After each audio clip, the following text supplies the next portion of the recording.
What is up, ladies and gentlemen? I am so excited you are here. We're gonna learn together. This is the Tarver Academy Summer Professional Development. We're gonna learn.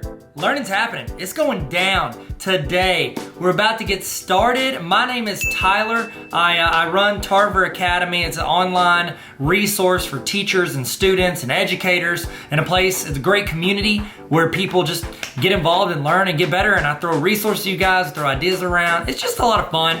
Just a whole lot of fun, Tarver Academy. So if you need anything, I'm here. TarverAcademy.com has a ton of resources and things that you can go to check out. A little bit about me, just so you know, you don't think I'm just like, hey, here's a random YouTuber talking about, videos or whatever. My name's Tyler. I started out teaching high school math, and then I moved into a tech director / facilitator role. Then I was a principal of a school 6th through 12th grade. 6th through 12th grade. Fun ages. That's good stuff, okay? Good stuff. Never any drama, 6th through 12th grade. No drama. And our school had waivers from the state, so we did a lot of online, we did a lot of blended, we did a lot of in-person learning, all the above. So we get to learn a lot, make some mistakes, do some stuff right, and try to learn from everything we did. Then after that, I went to central office, and I was director of curriculum instruction, and now I'm the dean of NLC College. And I'm so excited to be here, learning and growing with you guys. I'm also giving a little bit of time for people to jump in, get started, and we're about to go through some of the housekeeping stuff. We're gonna do a little check-in right now at the beginning, and then at the end of this video, at the end of this training, we're going to have a chance for you to get a certificate showing that you actually showed up and you did the learning, okay?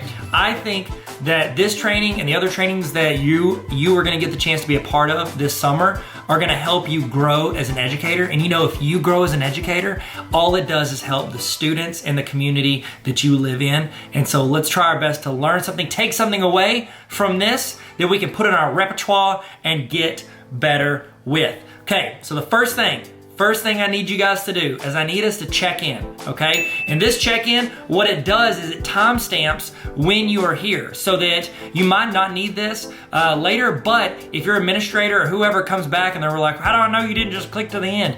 This shows that you were here at the beginning. So you can scan the QR code that is on the screen if you have your cell phone. And on my phone with me, get your phone out. I'll use my wallet, Atlanta Braves wallet. Film that, you just hold your phone over that QR code that you see on the screen. You'll see something pop up at the top. Click that and it'll take you to where you can fill out that you were here. It's very short, very quick. I'm gonna give you a little bit of time to do that right now. Go ahead, scan the QR code, go to the website, check in, and when you do that, you will get an email. If you do not get an email immediately, this happened, I told you, I was a tech director for a long time, okay? I'd say a long time. I was a tech director long enough to know that if you don't get that email that you're filling out right now, it's because you typed your email address in wrong. That's exactly what happens. 19 times out of 19 and a half times, that's what happens. So go ahead and go to that. Remember, at the end of this session, there's gonna be another QR code that you're gonna scan that is going to give you the certification saying that you actually did the training. Both of these are time-stamped.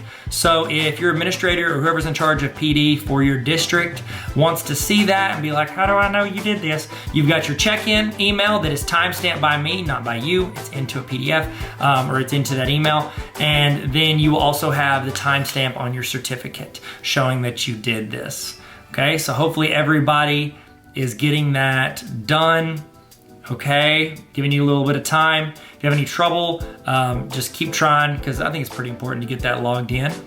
Now, while we're doing that, if you're finishing that up, or if you can hear me, what I would love for you to do is I would love for you to hit the red subscribe button. This is my YouTube channel, Tarver Academy. That's what I call it. It's kind of where I got this started. I had this before I had the website, and then I put up the website to put all the resources and all the stuff I was doing. But if you would hit the red subscribe button right now, that would be huge. That would be just super cool of you. And that way, you can hopefully see some of the other trainings that I'm doing, see some videos I do throughout the year to help teachers, to help students, to have fun and learn together. So hit that red subscribe button. Did you do it? Did you? You get the like too, the little thumbs up. That's just YouTube etiquette. You get the thumbs up. It's just really nice to do. So you want to hit the thumbs up button, you can. And I would love to start this. How about this? in the chat, okay? Because if you're watching this on my website, which is where you can watch it, that's fine. You're not gonna see the chat, but if you click and watch this on YouTube, you're gonna see a chat rolling on the side of the screen. Start it off. I want you guys in the chat to say who you are, like give your name, tell us what you teach and where you teach, okay? If you're an administrator, you can say that I'm a principal, or you can say your central office, whatever you do. I've got some people that have signed up for this that are aspiring educators. So this is great to say, I wanna be an educator, I wanna be an English teacher for high school, throw that in there. If you wanna be a kindergarten teacher, toss that in there, say you're in school. It's a great way to network, because I think there is an amazing community of educators here wanting to learn and grow together. And I think that it's great if we look out for each other. So throw in the chat, I want you to say your name, what you teach, and where you teach. Throw that in the chat. All right, man, we're doing good. We're doing good. It's our warm up. We're feeling good. We're stretching it out. It's always good to stretch before you stretch. I don't know, I heard some friends say that, so I say it from time to time. Okay, next thing. This is another little thing. I've got one right here. So I've written a couple books. I've done Superheroes Need Sleep Too. This is a children's book. It's like a nap time book, so you don't have to read that. But this one I think is super relevant for you. This is the Baller Teacher Playbook, and in it I have like practical advice. It's 18 chapters. So the idea is that you could do this like once a week with your team for a full semester, or every other week for a year, and try to improve your teaching every week.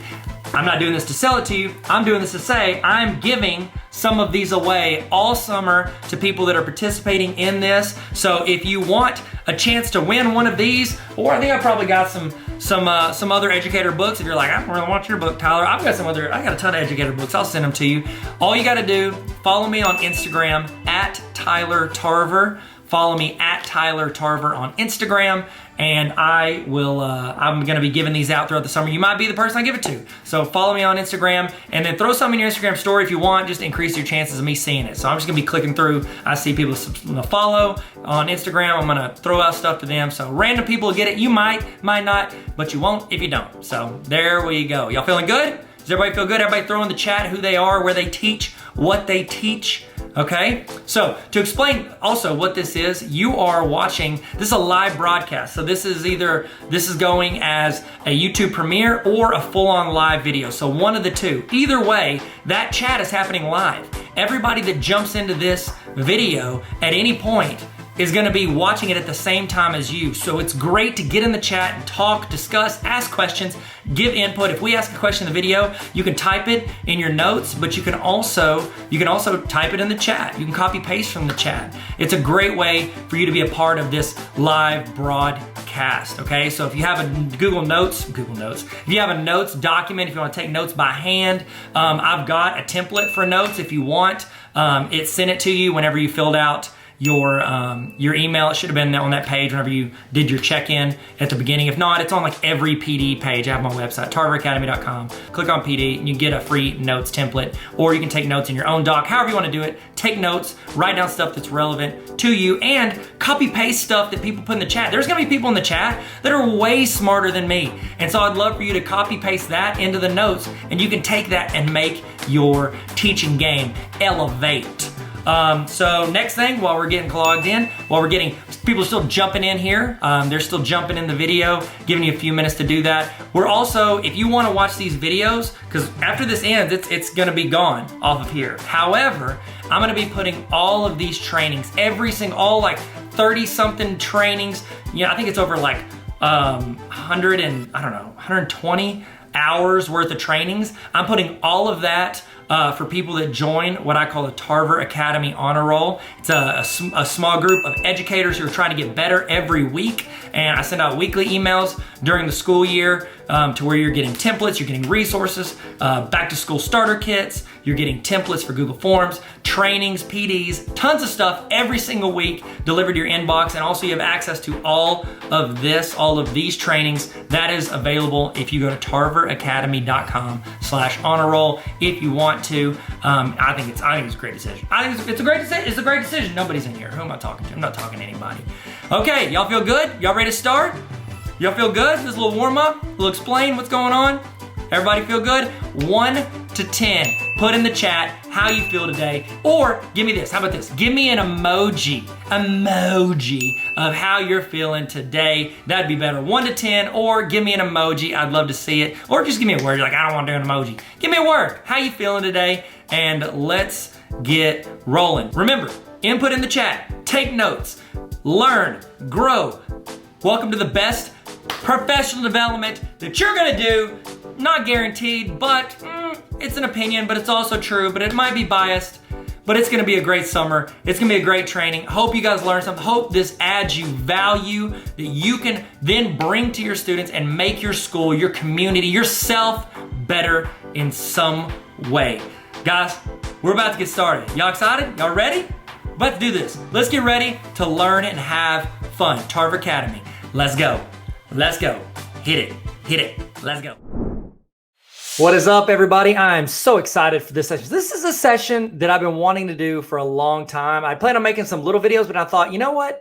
I'm like moderate at best with my knowledge. So I brought in my boy, Mark Cox, Marcus Aurelius Cox. Thank you so much for joining us. Mark, say hello to everybody. Yeah, man. So good to be here. This is awesome. Oh, it's even better for me because I get to learn from you and with you, and we're going to get a chance to talk through it. Here's the deal. As we're talking, as we're discussing this, we're going to have some thoughts and ideas, and I think it is going to be extremely valuable if you join the conversation. Some of you guys know just as much or more than we do about some of this stuff. So when you're throwing in ideas, ways that you've used your knowledge of some of these breakdowns, these Enneagrams, these personality types, whenever you're thinking of it, toss it in the chat. Toss it in there, give links to resources. Okay, we want you to be a part of this conversation because it's going to make everything better. And if you have questions, throw it in the chat. We might know the answers. We can say it, or we can put replies in, or somebody else might know the chat. That's even better. You know what? That's a 4 on the test domain when you guys, as the audience, as the learners, are answering each other's questions. So get us a 4. Our administrators would love that. Mark, you have very little idea of what I'm talking about, but you know a lot about Enneagrams. So yeah. Mark, without further ado, I'm going to let you talk. By the way, if this interests you, if you're an administrator or if you know your administrator could benefit from this, your building could, I highly recommend you bring in Mark or someone like Mark to work with your teachers, do a breakdown. This could be a full day session where you break down the people in your building so we don't get frustrated at each other, where we don't take out the way we work and operate and put that and project that on other people and get upset at them because they don't operate the same way. So I'm going to stop talking as much. Mark's going to take it away. He's going to talk a little bit about himself, talk about Enneagrams, and then we're going to get rolling with it. Yeah, awesome. Well, thanks for having me. The Enneagram is this amazing typing tool that it's really just like any other personality typing tool that you've used. It has a little bit of differences between those and the ones you've taken before, and we'll get to those in just a minute. But one of the things that I love about this one specifically is that it talks all about what motivates you.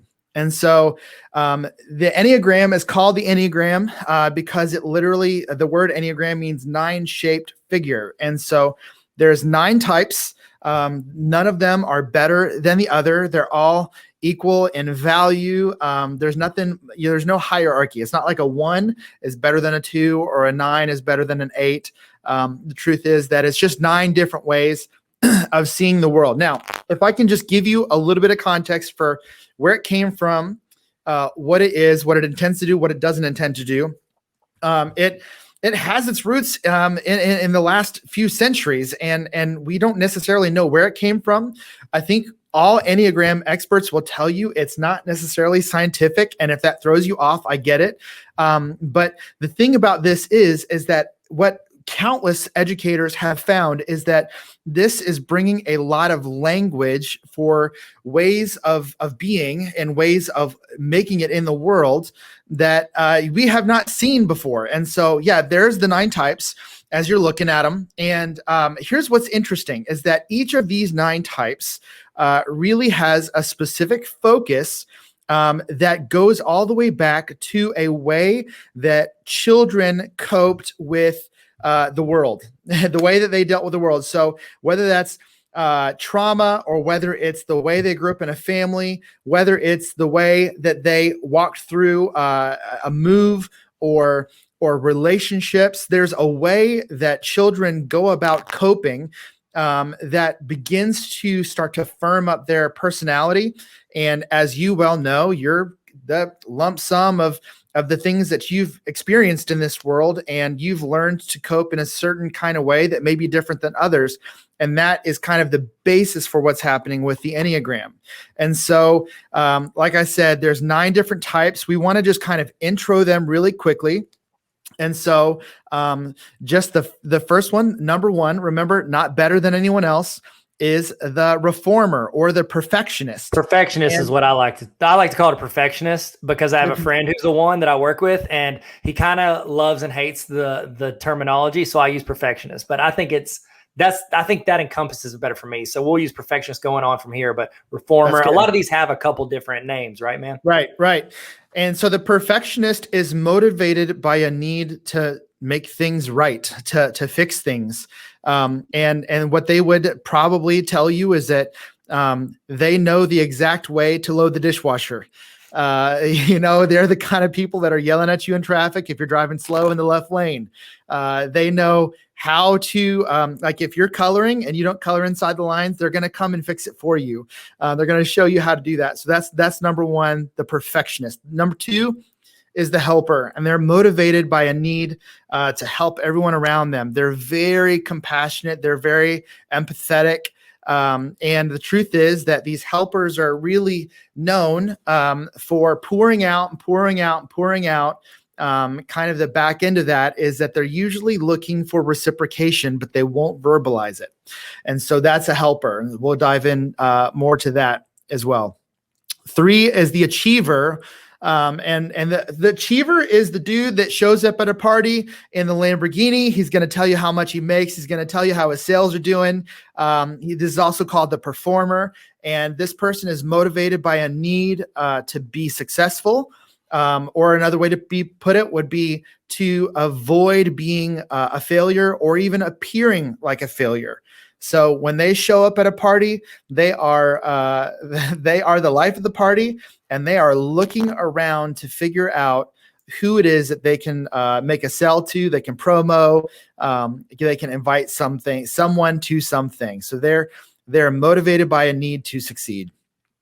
4 is the individualist. Some people call this the romantic. The 4s on the Enneagram are very unique. They're not normal. They think that average ways of doing things are super boring, and they're not interested in living that life. So you're going to see a lot of artists, poets.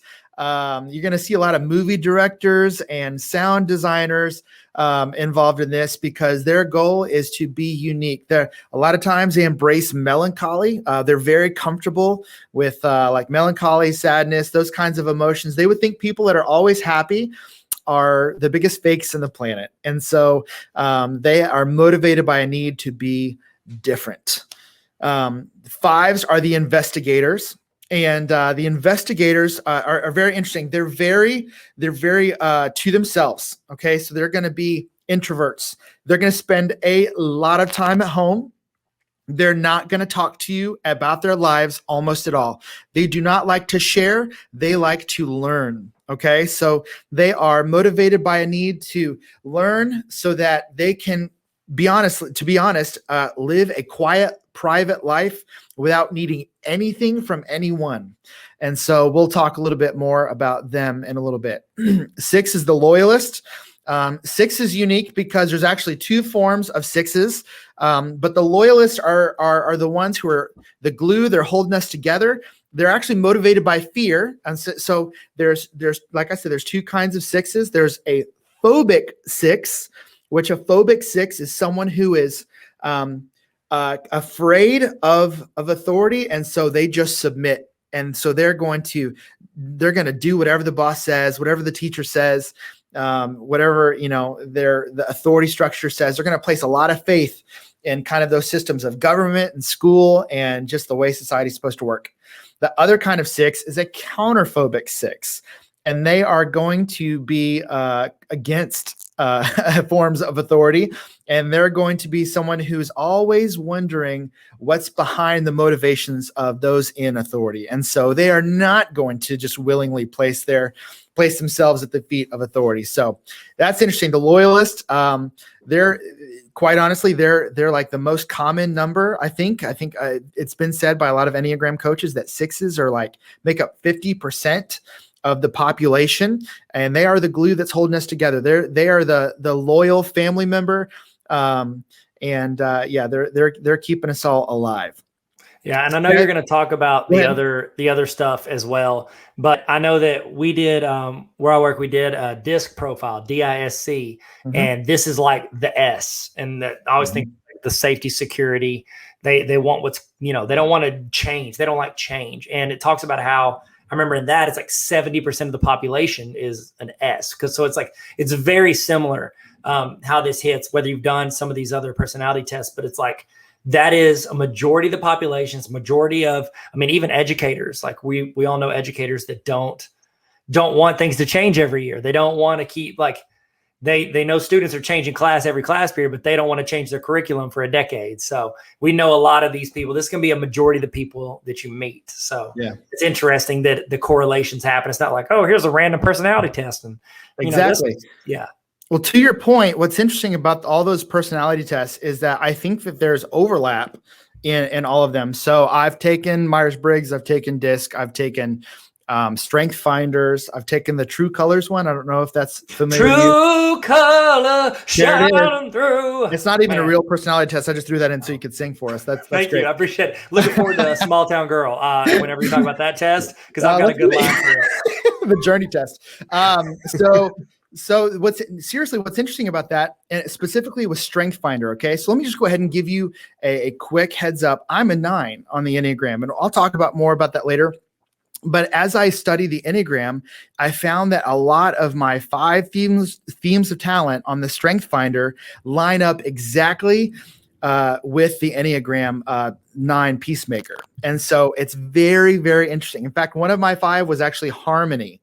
And I was thinking like, oh my goodness, it's exactly the same thing. And so before you start to pit personality tests against each other, understand that they probably have some overlap and could probably even edge out some of those curves that you may not know exactly what is, what is possible with all those. Okay, so that's 6. 7 is the Enthusiast. The Enthusiast is, man, they are like party people. They are party people. I'm sorry. They are at a party and they are planning the next one. Okay. 7s are motivated by a need to avoid all feelings of pain, any feelings of sadness. And so they are people that will eat until they can't stop, and then they'll eat some more. They will plan 3 vacations when they should really plan 1. They are going to always be looking for the next hangout. And so they are the enthusiasts on the and usually for whatever reason, that's the one that's like, I know a 7 for sure.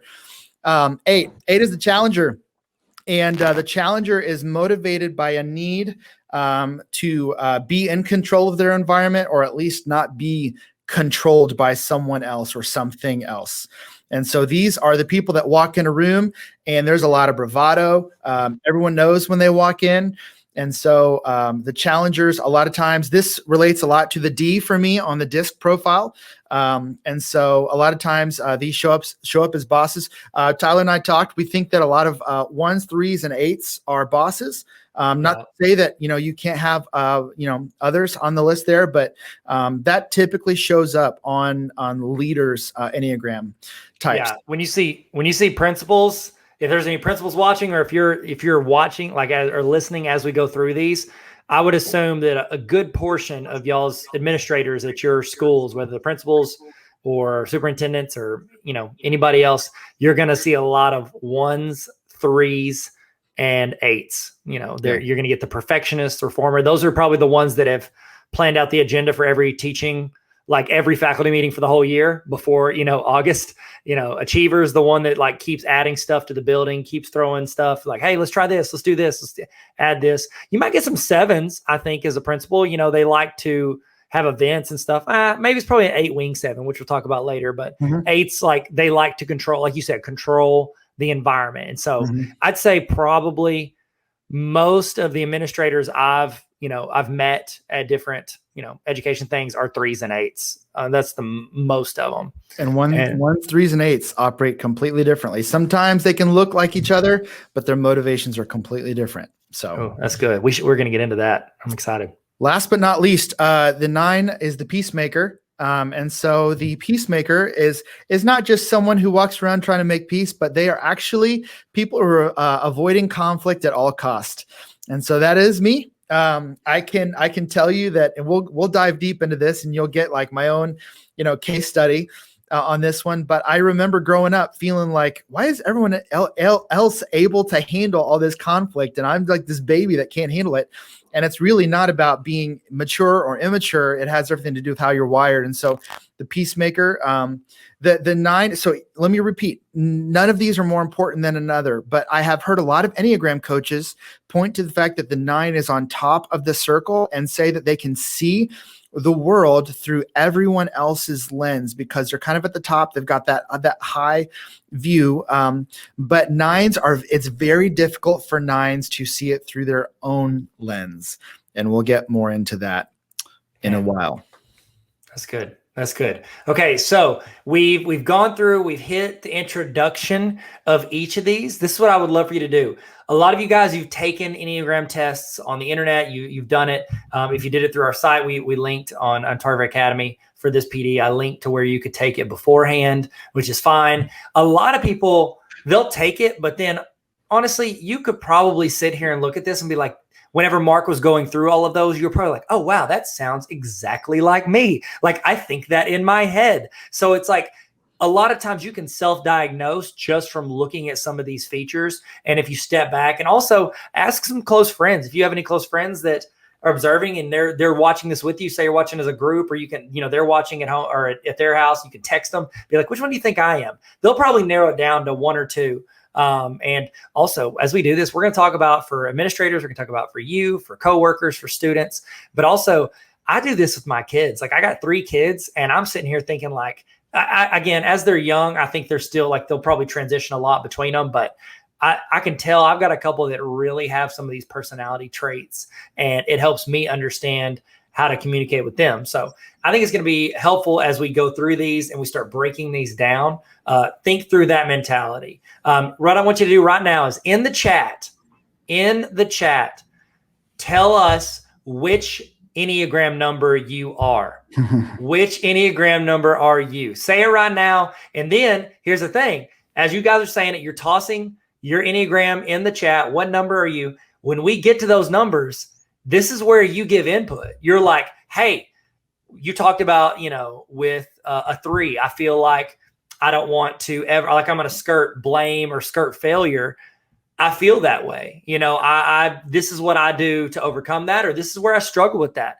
Throw that in, because you're seeing, as you guys toss your number in the chat right now, you're going to see other people that probably relate a lot to how you feel when the pressure's on, or when you're teaching, or how you plan lessons, all of this, to how you deal with administrators, to how you apply for a job. And so think that through as you go. And again, some of you guys might be like, yeah, I'm a this, but I'm also kind of this. It's okay. Like we're going to talk about that you can be, especially if they're right next to each other on this little circle. Yeah.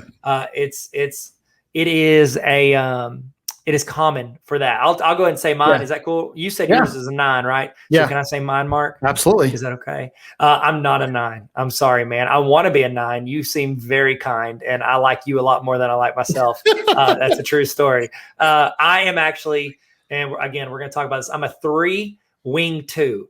And so it means that the 3 and the 2 are my highest. 3 is my highest. I like to do stuff. And you're like, well, Tyler, I guess I could have guessed that from the 400 resources you give people on TikTok.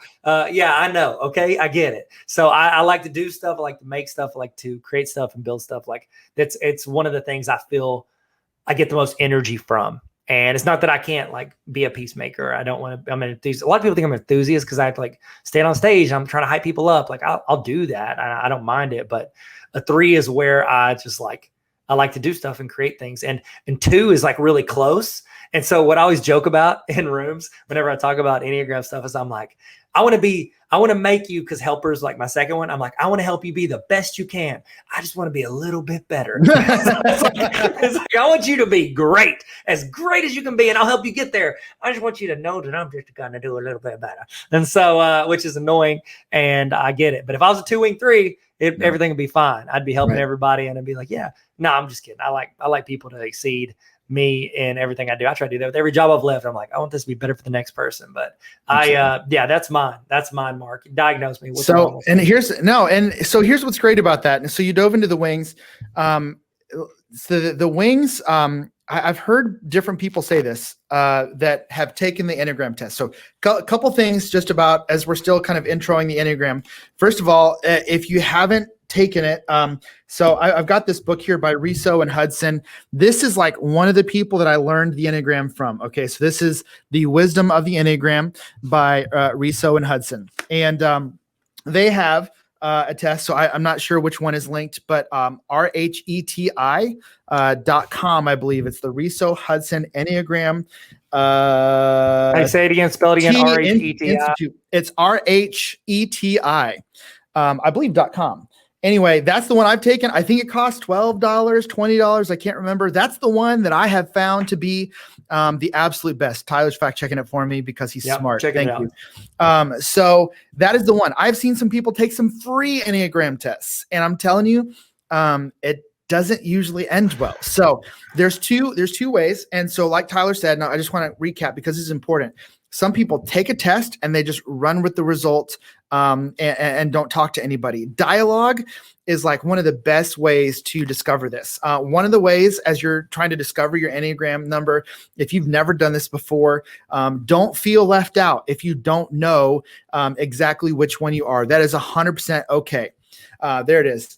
And so it's not RHETI.com. No, so glad. No, it's not. It's what's close. It's EnneagramInstitute.com/RHETI. So you were close. Yeah, it's really good. I'll put it up on the screen in case you want to take it. We're going to have a couple breaks in here, so you're going to get the chance to take it today if you want. How long does it take to take that? I think it took me 15, 20 minutes. So this test is great. I would avoid the free test. That's just me talking. Dialogue is great, and do not feel bad if you haven't nailed down. So what I'll do is I'll sit, just because I love doing this. I'll do it with young married couples. I'll do it with older married couples. I'll do this with students, 6th through 12th grade students, middle school and high school. And sometimes it takes people longer. Sometimes I'll sit in Starbucks for an hour and a half, and they'll leave and they'll say, I might be this, I might be that. And some people even say, I think maybe I'm a 3-wing 8. And I'm like, well, here's the deal. The Enneagram coaches are going to tell you that your wing is, if I'm a 9, since it's a circle, it's either going to be an 8 or a 1. Okay. So if I'm a 5, the wing is either going to be a 4 or a 6. It's one of the two that you lean towards that's right next to your number. So I happen to be a 9 wing 1. I know those numbers aren't next to each other, but on the circle they are because of how it's laid out there. But that means I'm a peacemaker that tends to be a perfectionist. So I do come back behind other people and reload the dishwasher if I don't see that it's done the way I like it or the one way that makes sense. I'm not a challenger at all. And that's a good way to remember that. The one way to do it. Like a 1 is the one way to do something. Perfect. It's so good. That's exactly what it is. Perfect. Oh man, you're great.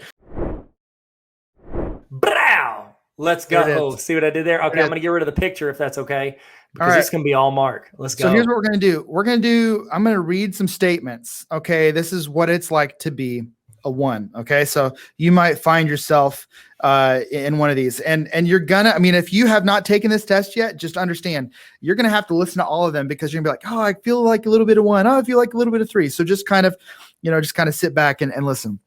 This is what a 1 might say. People have told me I can be overly critical and judgmental. I beat myself up when I make mistakes. I don't feel comfortable when I try to relax. There's too much to be done. I don't like it when people ignore or break the rules. Like when the person in the fast lane at the grocery store has more items than allowed. Details are important to me. I often find that I'm comparing myself to others. If I say I'll do it, I'm going to do it. It's hard for me to let go of resentment. I think it's my responsibility to leave the world better than I found it. That's interesting. See, you're a 3, but that sounded like you. So there's lots of little bits of all of us. Thanks, I Mark. have a lot of self-discipline. I try to be careful and thoughtful about how I spend my money. It seems to me that things are either right or wrong. I spend a lot of time thinking about how I could be a better person. Forgiveness is hard for me. I worry a lot. I'm really disappointed when other people don't do their part. I like routine and don't readily embrace change. So that's the number one. Number one is the perfectionist. And listen, healthy ones are great in the world because they are giving us better systems, right? They're taking something that's broken and they're making it better. So I love a good 1, because a 1, if they're in their sweet spot, they know how to help. Now, what does an unhealthy 1 look like? An unhealthy 1 is offering unsolicited advice and they're throwing some arrows while they're doing it. And so that's gonna hurt along the way. But here's what's interesting. The 1 does not think they're being critical. They think that they are helping you. They think that in some form they are showing you love by saying that. Now, so if you know somebody that is critical and maybe even their tone is like, why did you do it that way? And you're like, why are you taking that tone with me? And they would say, what tone? And you're like, it's on your face. Tell your face about your tone because it's there. Yeah, we've all had students where we give an assignment and a student's face says a real distinct tone for what we did and what we changed. Yeah. So the truth is that ones can be difficult. But again, with the Enneagram, if you know what you're dealing with, you know how to deal in a healthy way. So think about it this way.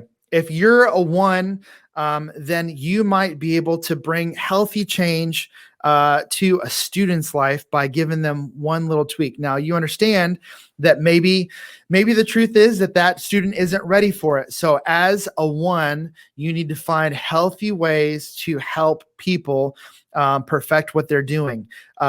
I'll just tell you, like, I've got a 1 that I work out with, and he'll be like, hey, your form isn't all that great. And I'm like, leave me alone at 6 a.m. I'm just here to like sweat this thing out. But the truth is, like, he's there to help me. And he's like, no, I'm here to help you,?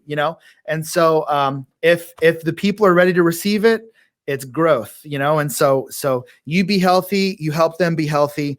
That's how we can all work together to bring that to a healthier place. I know this is like, if I'm a teacher and I see a student that, like, again, I taught math, but I've gotten the chance to work with a bunch of different subject areas. It's like that student that if they have a project for history or diorama, is it diorama? Not diorama. That's weird. Diorama. And they're trying to build it, and they're trying to create it to this perfect thing. Whereas it's like those other students are like, just get a 95 and go. You know what I mean? But they're like, no, I have to get it perfect this, perfect that. And if something happens, kid steps on it, kid bumps it before it's turned in, they feel like it's not the best reflection of what they can do. Like, they didn't feel like, oh, this is the fullest version of what I can make. And I think, anytime we do group projects, it's good to be aware of students who are 1s, because they're going to get frustrated quickly with the people that aren't taking it as serious as they are, I think, or wanting to create what they're trying to create. Also, it's just like, you might go ask for something like, so for instance, I think of, so my dad, he's an Enneagram 1.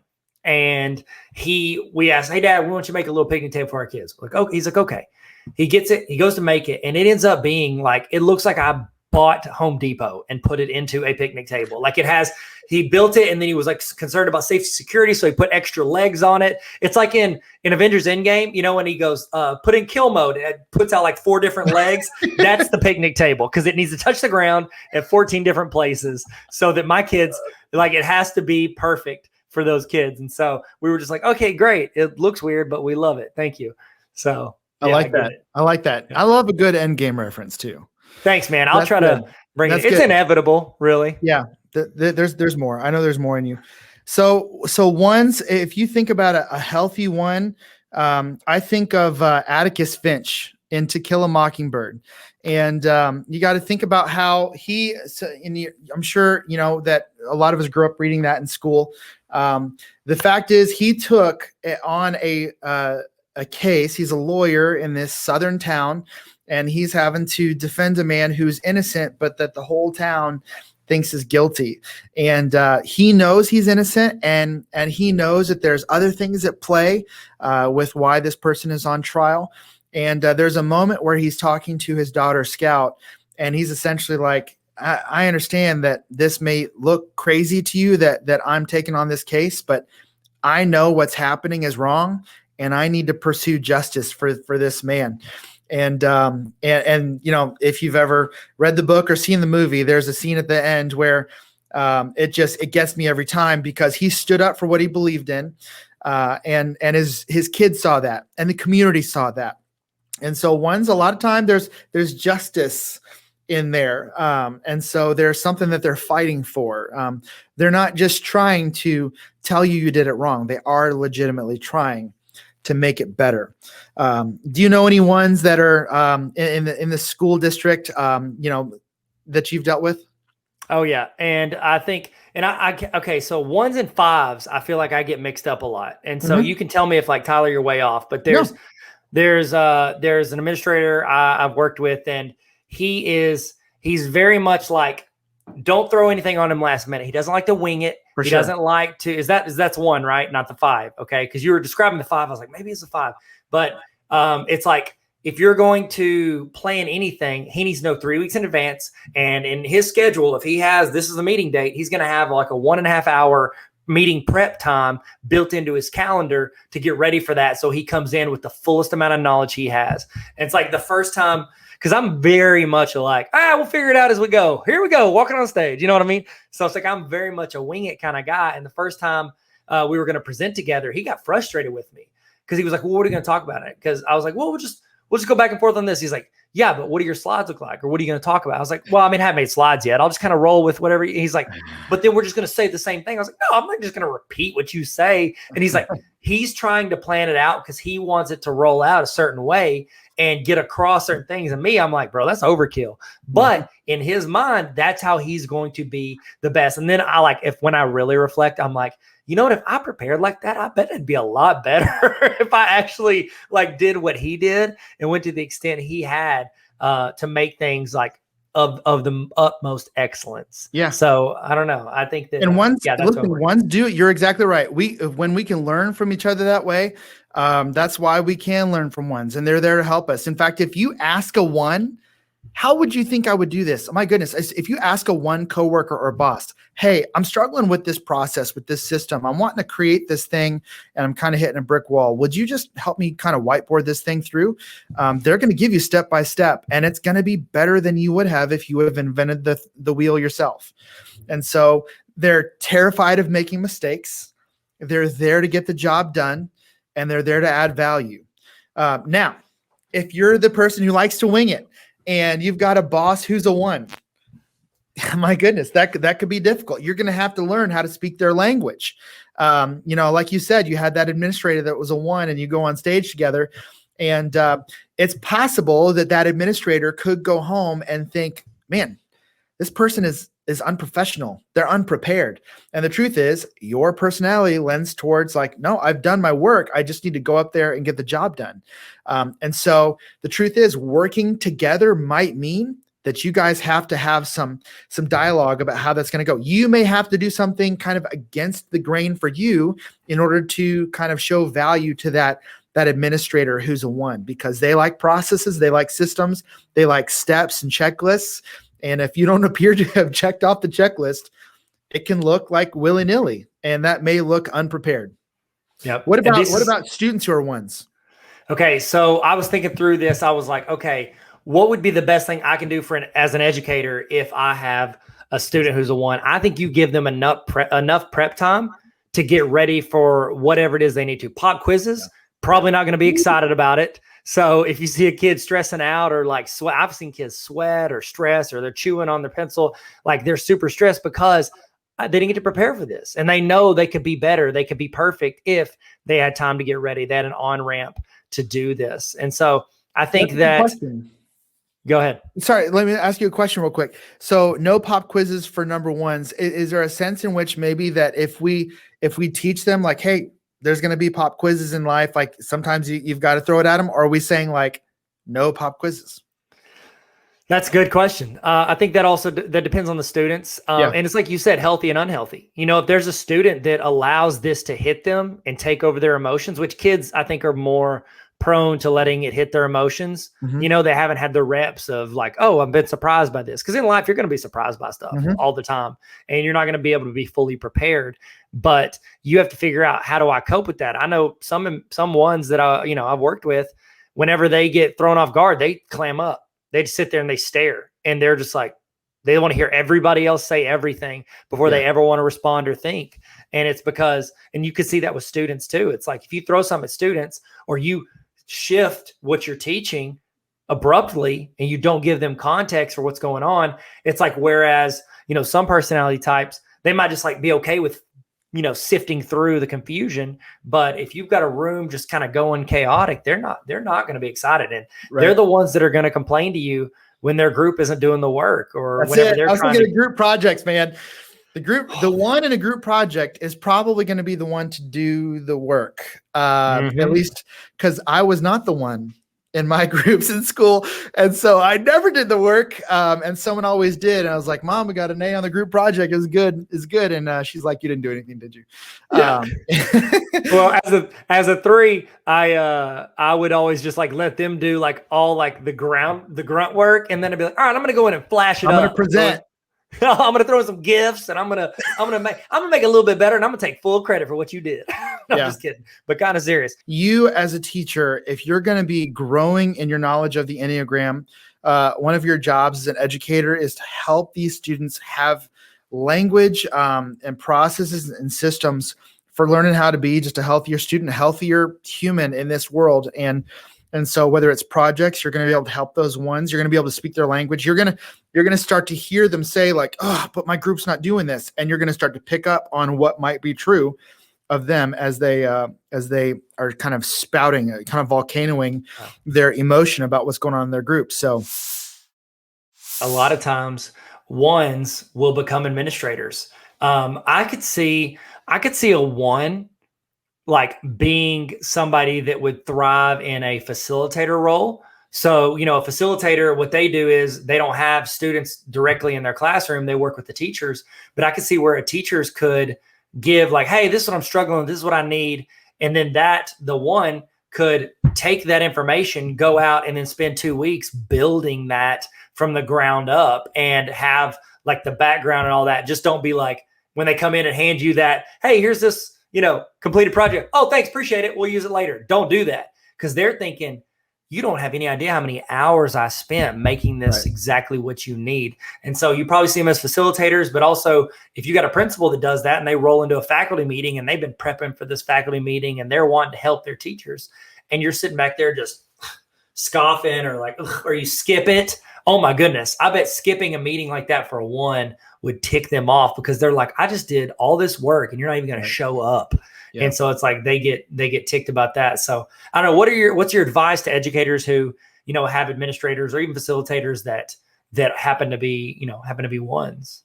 I would just pick up on all of their stated and non-stated cues as far as like what's required.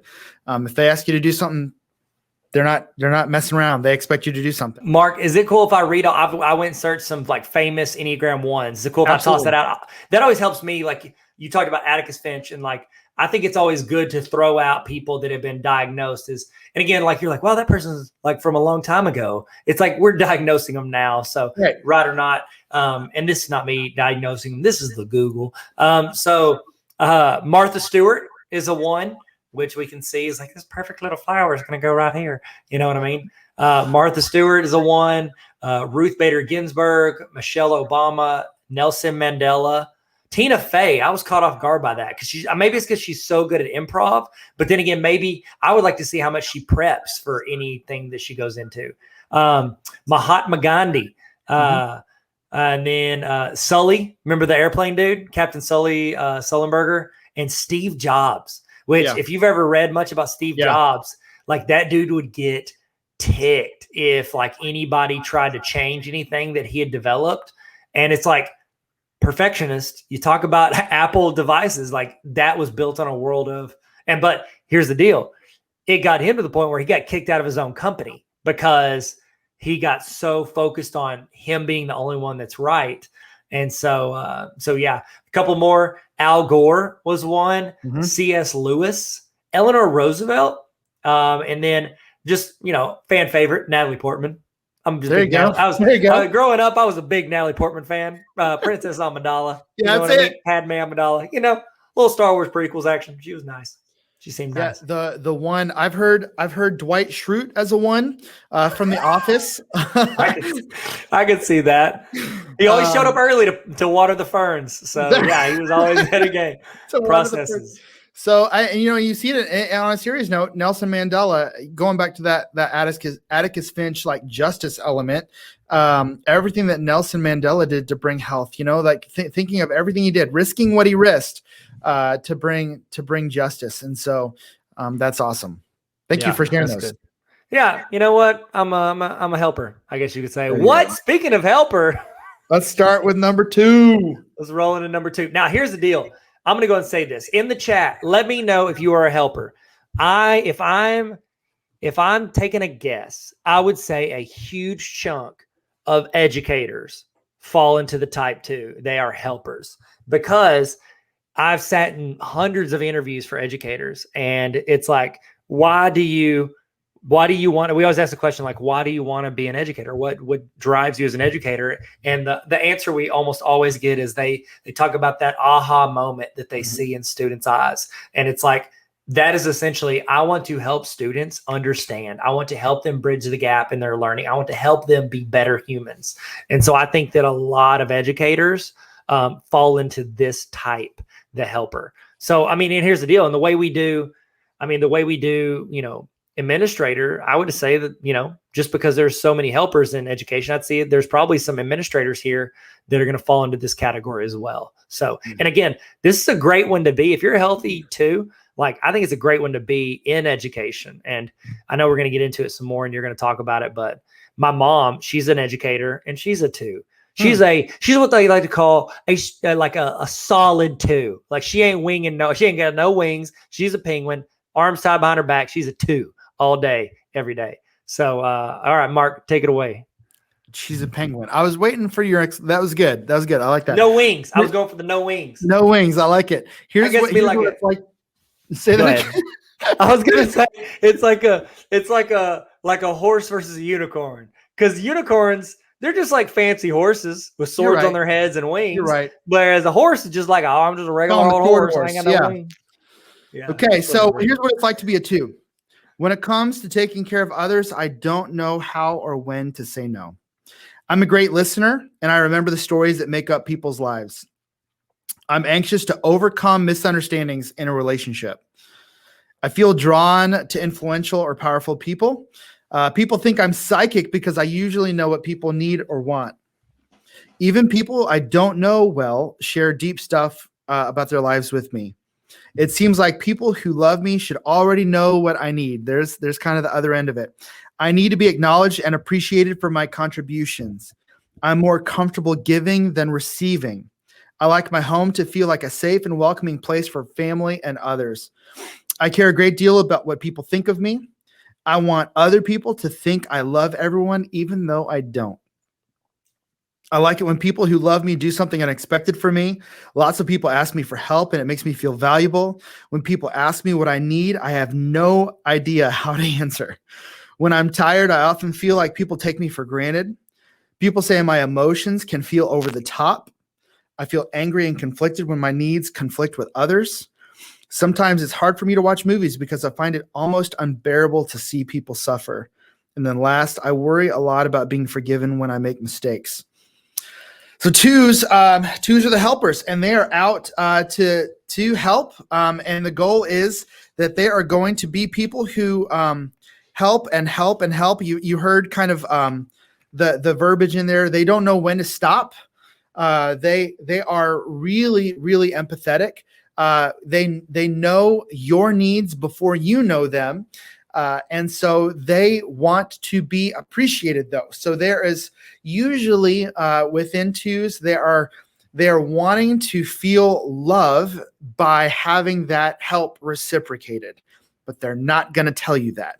And so as you're thinking through what it's either like to be a two, or work with twos, work for twos, or teach twos, understand that a lot of times twos are not sharing everything that's going on inside of their heart or inside of their head. And so there's going to be a couple numbers like that. You're going to see that. You're going to see that show up in the fives a lot. You're going to see that show up in the nines a lot. But the twos are someone who are going to hope that you know that they need love or attention or value. So, Tyler, have you worked with any twos? Yeah, I've worked with a few. Yeah, these are the ones, these educators. Okay, so let's talk through, let's do coworkers first, okay? Because, talk about working with twos. So as a teacher, this is the person, they're always the first to be like, do you need any lesson plans? Yep. Like they seek out how they can help you. There's some teachers you have to ask like, hey, can I borrow this? Or do you have this or this? They're going to like on the forefront of their mind is what does everybody need? What does everyone in the room need? How can I help people in this room? Help students. They're the ones that buy prom dresses for kids that can't afford them. They're the ones that stay late to make sure everybody has a ride no matter what. They're and that's the thing so as an administrator, when I was a principal, I had to think through, okay, these teachers go above and beyond in these areas. And it's like, they might lead a group they don't necessarily want to lead or feel qualified to lead, but they'll do it just because those kids need someone to do that. And it's like, they will often overextend themselves in that role. They'll become, I think I'm a wing two, and I had 3 groups that I led, as a teacher. I had 3 different organizations I was in charge of. And, whereas a perfectionist be like, no, I'm taking one and going straight to the top. You know what I mean? Like where a 2 might be like, okay, I will, put my arms out and try to hug everybody and maybe miss some people along the way. Or it might affect me whenever a kid, like they don't want a kid to fail a class. I've seen these teachers, they will literally do anything they can to keep a student from failing. Whereas some other educators might be like, no, you should have been ready. You should have done this, this, and this. This is the rules. These are what perfectionists might fall into that. Different people, the 8 is like, no, this is the rules I set. And you will follow these rules. Whereas a 2 is going to be like, okay, go make a phone call in the closet, honey, and call your mom and tell her to bring up your homework so you don't make a 0. You know what I mean? They're going to go above and beyond. And it's not, again, keep in mind, if you're a 2 or if you know a 2, they're not wrong. It's just how they're wired. Mm-hmm. They do this as the ultimate, like the pinnacle of being a human is helping others. Whereas you might see it as like, oh, I'm training them to do this, or I want to do this, or they need to do this. You have that wired in you. They have this wired in them. Not that it's, bad. I think we all have a little helper in us. We always want to help people. I say that. We don't always, but most of us do, except for that one, Dolores. No, I'm just kidding. Dolores, I think you're great. You're great. What number is Dolores again? She's an 8. I'm sorry. Go ahead. I'm just kidding. I'm joking. I'm joking. 8s are great. So yeah, that's a helper. What do you think? What's something that stands out to you with people you've worked with who are 2s? Yeah. What I've found is that, and I have, I with work, but also with marriage, I've seen this breakdown in marriage a lot. Okay. Because, and this, if you've ever read the book, The 5 Love Languages, that's one of those things where this breaks down. The 2 is a helper. Okay, so maybe that translates to acts of service as a love language. And so this is like if you give me gifts over and over and over again, which is a love language, I may not receive it as love, right? My top love language is words of affirmation. So if you just pat me on the head and tell me I'm doing a great job, like I will work hard all day. Gifts, they're great, but they don't communicate love as much to me as words of affirmation do. Now, I am an acts of service shower, which is funny. Like I like words of affirmation and I like acts of service. So I love to this is just my own personal, right? I will stay up late and I will clean the kitchen and I will tidy up the house and all that kind of stuff, because in my mind, I'm thinking my wife is going to wake up and she's going to see that clean house and that clean kitchen. And she's going to be like, oh, my husband loves me. Look what he did for me. And the next thing I know, she's out the house, haven't heard from her until she gets home from work. And I'm like, did you notice? And she's like, notice what? And you're like, I'm leaving. And you blow up, right? This is what happens with twos, okay? Twos give and give and give and give in every direction. And if you're working with twos, you need to understand that they may help you on a project. And you need to understand, like, they are hoping that you appreciate them for it. Okay. They want that appreciation. They don't need you to necessarily even pay them back, just to say like, thank you. I know that you gave up a lot for me. Or maybe you're just buying them a coffee and saying, hey, you helped me out big time last week. That is huge for me. Like, I know you didn't have to do that. Some sort of appreciation will go miles with twos. If you are working for a two, you need to ask questions, okay? And I would say this works for if you're working for a two or if you have students that are twos, because twos are not going to tell you their needs. Twos are not going to tell you when they think something is wrong. Twos are not going to tell you when they think you're doing it wrong. Like a one will automatically, they will tell you yesterday. But a two is not going to verbalize their own emotions, their own needs, or their own desires. And so when you think of having a student that's a two, you're going to have to make sure that you are proactively seeking them out. If you're a two, throw in the chat something you don't want to hear. Okay. Or you don't you don't want someone to say to you. I think that's interesting. Throw that in the chat. What is something as an Enneagram 2 you don't want to hear? Or if you're not one, what's something you know not to say to them? I know that Enneagram 2s can be lifesavers. Like, these are the people that you're like, if I call them, they will stop whatever they're doing if they can tell that I'm really in need, that I need something, that you text them and you're like, hey, I'm late again. Can you cover my classroom? They're there before you can finish the sentence. You know what I mean? They never say no. And they'll put helping you above, teaching their class or doing whatever. They'll step in and help you or a student or an administrator. I think a lot of administrators, it's like they use twos and threes to kind of fill the gaps on a lot of stuff. You'll see a lot of threes that are like, oh, I'll do that. I'll do that.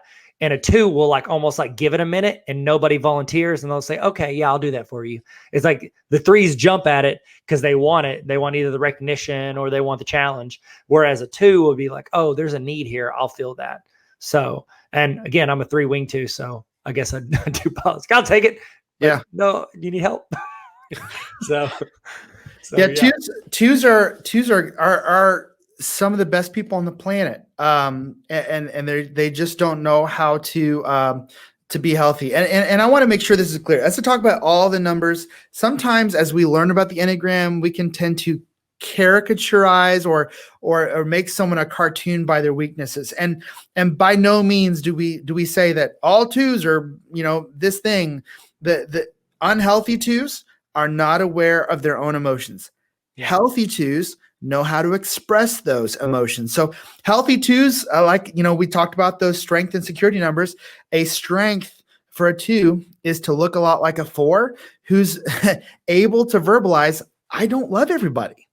Now, they're by and large, as kids and as young adults, they're not going to say that to anybody because they're trying to serve everyone around them and help everyone around them. But a healthy 2 has boundaries, knows when to say no. If a 2 says no to you, they're in a good spot, right? If you ask a 2 for help, maybe a coworker, and they say yes, you might pause and say, "Are you sure? Are you sure you can help?" And that's just the way it is for 2s. So. If you're a 2, you've got lots of paths for health and boundaries. People love you, right? The truth is people love you. And maybe you, in your worst moments, have felt taken advantage of. And so you just have to know when to have the boundaries to say no, or when you're taking on too much. Yeah, that's good.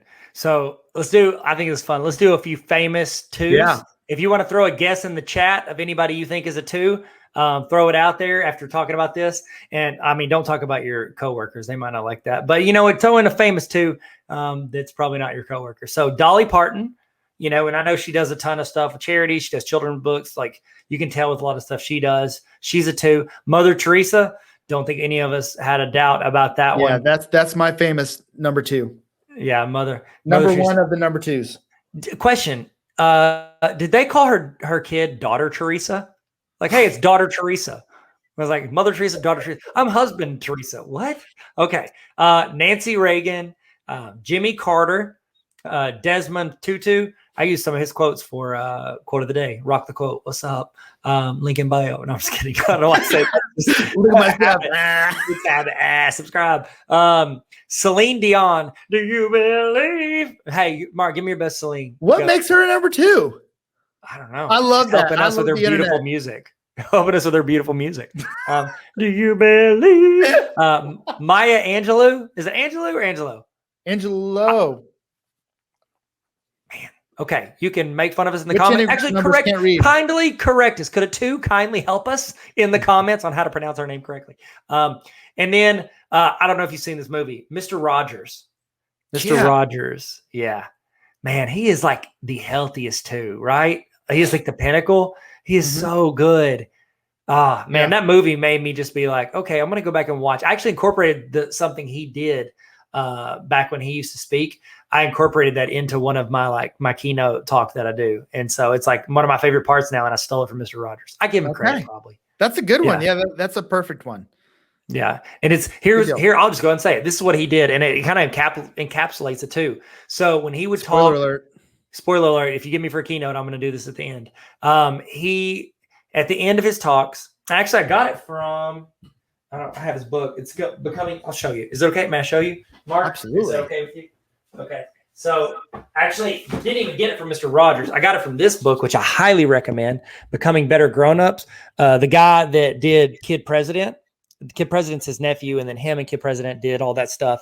He wrote this book, Brad Montague, and in it, he talks about how Mr. Rogers, when he would talk to people, he would have everyone close their eyes. Now close your eyes. Now think of a teacher or a person who's made an impact on your life. Think of and then he wants them to go thank that person. I'm like, isn't that like the ultimate two move to he's not only helping you be a better human being, he's helping someone else through you get thanked for something they did to make an impact on your life. And so I don't know. I think it's just it's like a double. That's like 2 squared, which is a 4. That's not how that works. Is that how that works? Yeah, but I like it. Thanks, man. Enneagram version 2. Enneagram version 2. EV2. No. Okay. Well, is the next one like the greatest Enneagram of all time? No. I like to say they are though, right? No. And if I were a 2, I would say you are, but I'm a 9 and you're not. Be peaceful with me, man. Let's just say this one, they like to say they're the best, but this is the achiever. Man. Yeah. All right. So we got the achiever, the performer. This is what they might be saying. So this may be you. It's important for me to come across as a winner. I love walking in a room and knowing I'm making a great first impression on the crowd. I could persuade Bill Gates to buy a Mac. I like that one. The keys to my happiness are efficiency, productivity, and being acknowledged as the best. I don't like it when people slow me down. I know how to airbrush failure so it looks like success. I'd rather lead than follow any day. I'm competitive to a fault. I can find a way to win over and connect with just about anybody. I'm a world champion multitasker. I keep a close watch on how people are responding to me in the moment. It's hard for me to not take work along on vacation. It's hard for me to name or access my feelings. I am not one to talk about my personal life. Sometimes I feel like a phony. That's a really good one. I love setting and accomplishing. That's not me calling you a phony, by the way. I know. I was like, thanks, man. You really pulled that one out. You don't want to say this on you're successful. Like, oh no, you're a phony. We're in the PD right now. I love setting and accomplishing measurable goals. I like other people to know about my accomplishments. I like to be seen in the company of successful people. I don't mind cutting corners if it gets the job done more efficiently. And people say I don't know how or when to stop working. So the performer is right there in just, they're at the party, and they are not just trying to look successful. They're trying to make sure they don't look like a failure. They are panning the room to see where the power move is.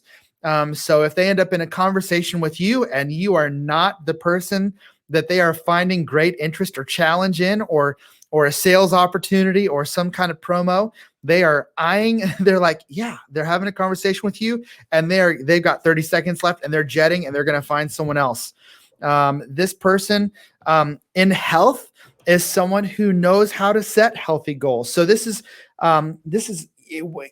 someone who can help you in everything you're doing in life. So a lot like the one in health, they are there to help you. They're not concerned with showing off or listing their wins, or making sure that they don't look a certain kind of way. Like I said, the unhealthy version, like I said in the descriptions there, they feel like a phony because they'll walk into a party and they chameleon into whatever they need to be to appear successful. And maybe it's not a party. Maybe they're walking in school. I'm going to tell you, their Instagram looks flawless as you scroll.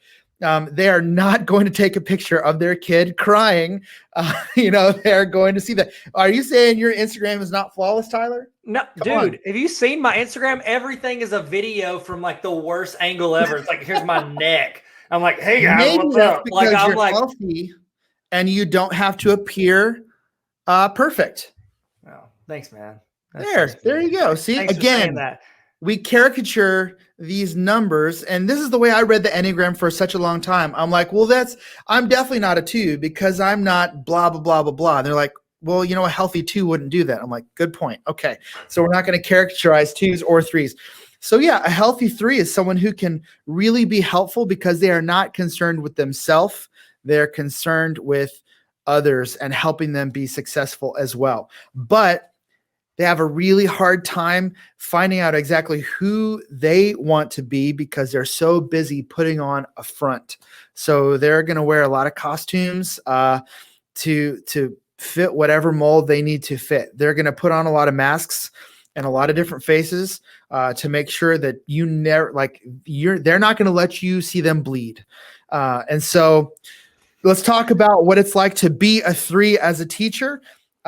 You are going to be, your classroom is going to be immaculate. It's going to be ready for day 1, and it's going to look immaculate on the last day of school because you're going to have the best grades. You're going to have the cleanest room. You're going to have everything popping off. You're going to have your teacher Instagram and Twitter filled with lots of content for parents. Your email is going to go out on time, and it's going to have everything that they need. There's not going to be any mistakes there. And you're going to be plugging away at what people need. But maybe would you say, Tyler, there's pitfalls as a 3, as a teacher? Like if people are sitting here listening to everything we're saying and like, well, performer, like this seems amazing. Like these are obviously the people that are killing it in the game, but are there pitfalls as a 3? Yeah. I think one thing that we need to be aware of, if you are a 3, be aware of how you come off because it's easy to be like you said, look at me, all about me, like link in my bio for all my accomplishments. Like, it's like you become the person at the teacher, it's at the faculty meeting or, in the teacher's lounge who's like, oh yeah, I did that last week. It's not a big deal. Or like, you know what I mean? It's almost like you always get the one upper, you know what I mean? Mm-hmm. And it's like, not like a fake one upper, like you really did one up them and you need people to know. And that's a hard thing. I think for 3s, like the battle is when someone says they, oh, I heard a new band or I tried a new lesson plan or whatever. I got through to this kid. You won't want to be like, yeah, I did it like 2 months ago. It's not a big deal. It's whatever. You know what I mean? Like you don't want to brag that you already did it, or you take it as almost like this competitive spirit, like, oh, I can do that. You know what I mean? So like, okay, so I was a principal and I can attest to this because I made this mistake.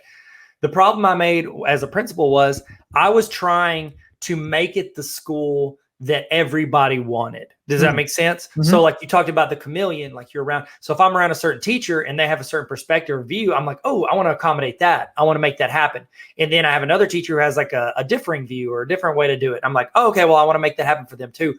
If you're not careful, if you do that for teachers and for students as an administrator, you're looking at a lot of work because you're essentially, personalizing an experience for everybody, because you not only want you to be the chameleon, you want the LMS to be a chameleon. You want everything, like use Google Classroom like this, or do this with your computer. Like you want everything to be adaptive for everybody. And you're trying to chameleon an entire classroom or an entire building. And it's just not manageable. You know what I mean? It's going to put you behind on other things that may be more worthwhile. So I think that one of the things, I was listening to a book today. It was by Michael Hyatt, and I can't remember what it's called. I'll look it up. But it essentially talks about how the most important things you can do is figure out when to say yes and figure out when to say no. And I think that's the thing that a lot of threes struggle with, because they want to say yes to everything because they want to prove they can do it.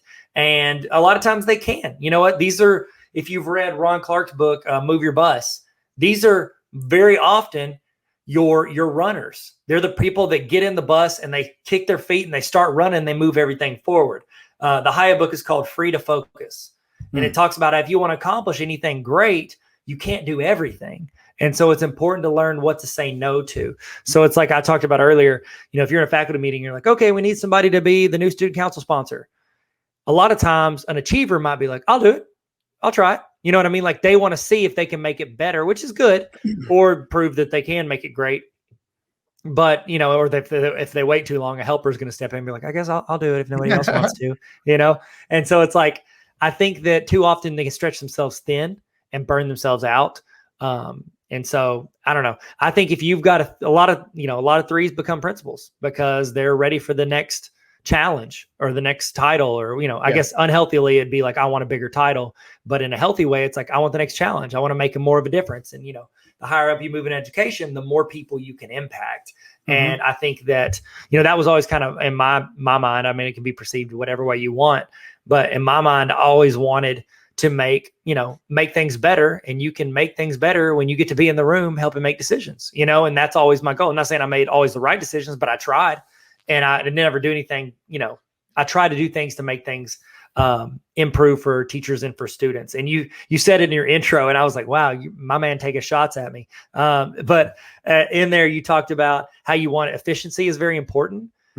These are the principles that automate things, that have, hey, you do this Google form and it builds into this and it generates this and it sends to this. Like they're going to try to make your classroom more efficient. It's like a one might not need to step back and be like, I need to understand this process before I just jump on in. You know what I mean? Whereas a three principal will just be like, here, go do it. Here you go. I've done everything for you. Just go get it done. Boom, this will make your life easier. And so it's like, we have to understand and walk people through that. And if you have a three principal, it's like they're going to naturally view people as their better teachers, the ones that go and do, they're doers. You know what I mean? Because, and that's, I think, and you can correct me if I'm wrong, Mark, but a lot of these numbers, because of what their core like drive and intentions are, it's like other people that are those core numbers they're going to naturally gravitate to them, and they're going to naturally respect those people. And so that can be hard for people that need to understand the process more before they lean. When an achiever's like, just go do it. You know what I mean? Or a peacemaker who won't, if they say they won't, like they're doing this, this, and this, it's like, no, just try it and make some people mad, but get done.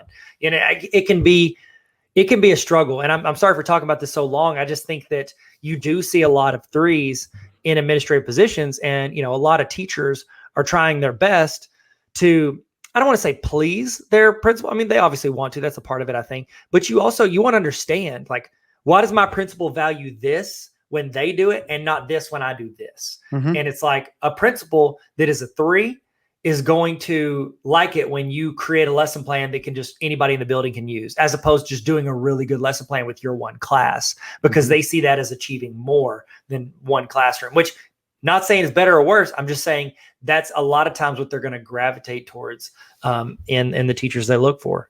Yeah. So I would imagine your administrators want to see measurable goals met. Yes. And so they're going to see that as you winning you caring, you working hard. And so whatever that looks like for you, you need to think about what needs to be. So if it's, so I'm not in the education industry. So if I say something that's just a cuss word, then you tell me. But if it's net scores, Moodle is the only cuss word you can say. Sorry, go ahead. What? Moodle. It's an old LMS that everybody hates. Go ahead. If it's test scores, then that's something that you're shooting for. You have to know kind of what is on their mind as the win. So if you can ask them to clarify, give me what puts touchdowns on the scoreboard, then that is going to communicate like I care about what I'm doing and I'm trying to meet you, meet you there. So as you have bosses that are achievers, just understand, you have a boss that did it, and so they expect you to do it too. And so that's that. With students, I think it's very, very interesting because a student is not necessarily in a developed place yet. And so if a student has 3 tendencies, the problem can be, and this is where and you're going to hear my 9 come out like as a peacemaker, a 3 kid thinks that they only have value if they get good grades or if they do something well. And so I know sometimes that we without even knowing it, we can say, you did a great job. I'm proud of you. You got a good test grade. I'm proud of you. You did a good job. And what they hear is, you are valuable because you are smart, or you did a good job, or you studied hard, or you did better than other people. And I think it's important for us to understand that all these 3 kids are going to, they see the measurables, right? The scoreboard is there, the grades are there, the honor roll is there. And, when it gets up to older, kids, like the college that you get accepted into is there. And oh, you're the one that gets to give speech at graduation, because you earned that, that's theirs. All those measurables are there. So you need to communicate to all of your different students that they, regardless of their test grades, that they're valued, and that they're not, just valuable because of their achievements. And as developed, healthy 3s, then you as a teacher should be able to understand that you're more than your accomplishments and your achievements. But no, that is how some 3s think. And so in stress, 3s are going to take on some negative qualities of 9, and they're going to kind of clam up, and they're going to chase after their own goals, and they're not going to be a more healthy, healthy 3, which is going to I got that backwards, didn't I? Let me back up. I was thinking of the other numbers. So a healthy 3 is going to look like a 6 in the sense that they're going to be loyal. They're going to help you achieve. So I said that at the very beginning. They're going to help you on your achievements. An unhealthy 3 is going to be very kind of focused on their own achievements. They're going to be very, very focused on themselves. So a healthy 3 is looking for opportunities to help other people. So if that's a boss, that's good communication. Administrator, if that's a student, that's going to be good communication, making sure that a student understands that their value is not just in their achievements. And then I think of, the parent 3s out there. I think that as you're communicating with parents that have that achievement, understand that their kids field all that pressure. Understand that those kids, if they're not bringing home hundreds or extra credit even, they're having a conversation at the dinner table. You might get an email from a 3 parent convincing you that their kid did a good job because that parent needs those grades to be good. And so know who you're dealing with. And if their motivation is to achieve or for their kid to achieve so that they can feel like they're a valuable parent, because right, an unhealthy 3 parent is going to want their kids to be the quarterback, is going to want their kids to be on the honor roll and all that kind of stuff. So be mindful of how you're dealing with all of that. Talk specifically what it's like to be an educator as a 3. What are some temptations you feel? What maybe best moments, worst moments? Okay. I would say overreaching. Like I said earlier, if you overreach, then you're not going to be able to have, like, either you're taking the time away from, you know, family or, you know, whatever you're doing outside of work, and they can have a tendency to be the ones that stay up there late because they're trying to do all the stuff they said they would do or show they're the best at anything. So it's like, if you have that competitive spirit, but not in a way where it's like, oh, I can gracefully lose. It's like you make excuses when you lose, or when yours isn't as good as someone else, or when you don't achieve your goal. I can see that as being a huge downfall. So it's like, don't overreach. Realize, like, this is my lanes. Like, I've found there are like 5 or 6 things that I feel like I'm pretty good at. And it's like everything else, I've got to be like, you know what? I'm not the best at that. I'll have fun with it, or I'll try it, or whatever. But I got to be okay with not being the best at those things. 2s are looking for appreciation. 3s are looking for admiration. Oh, and so, you know, you've got 3s that are performing. There's a reason behind it. There's a healthy end, and they want to be seen as the top performer. And so, if all that work goes without notice, you're going to see some hurting 3s. And so let me help you understand yourself, teachers, educators, administrators. You are more than what you achieve. You're more than what you perform. And so you may need to understand, just for your own health, your own mental health, as you walk into those classrooms, as you walk into those schools, you're more than what you achieve. You're more than what you perform. And everyone else sees you that way. You may be the only one that has to tell yourself, I'm more than what I achieve.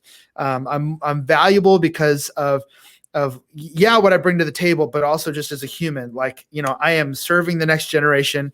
And so if I don't, you know, achieve that YouTube channel like Tyler Tarver, or, you know, anything else that those other, you know, the teacher next door to you is doing, understand that no one else is holding you to that standard. So. Oh, that's good. Yeah. You want to hear some famous 3s? Let's hear it. Okay. Oprah Winfrey. I could have just said Oprah, like Oprah. Is there another It's like Oprah? Once you get a name, what? Is there another Oprah? If there is, well, she has to use her last name. Yeah. Like they sent an email. They're like, the Oprah? Like, are you Oprah Williamson? Tony Robbins. Taylor Swift. I could see that with Taylor Swift, because she, like, not only sings, she writes, she's like a one-man band. She does it all. You know what I mean? I could see that, where it's like she wants to achieve all that. And not only did she win country, she won pop. She's getting she's going to take over every industry. Beyonce, another one-namer. Isn't it funny that the 3s are the ones who get achieve so much, you could just call them their first name. Let's just say that. Meghan Markle, Tommy Cruise. Yeah. Tom Cruise, your favorite actor. Big Tom Cruise fan. You have all his posters. They're on the other walls you can't see. And on the get to the Choppa Schwarzenegger. So those are some famous. That's an interesting one. 3s. I know. I wouldn't have thought that either. Tom Cruise has like a 3 smile. I feel like he walks into a room and he's like, I'm going to own this thing. I like your Tom Cruise smile. Thank you for that. That's Tom Cruise. I mean, the truth is, like, 3s are very valued in America, like especially by corporate America, right?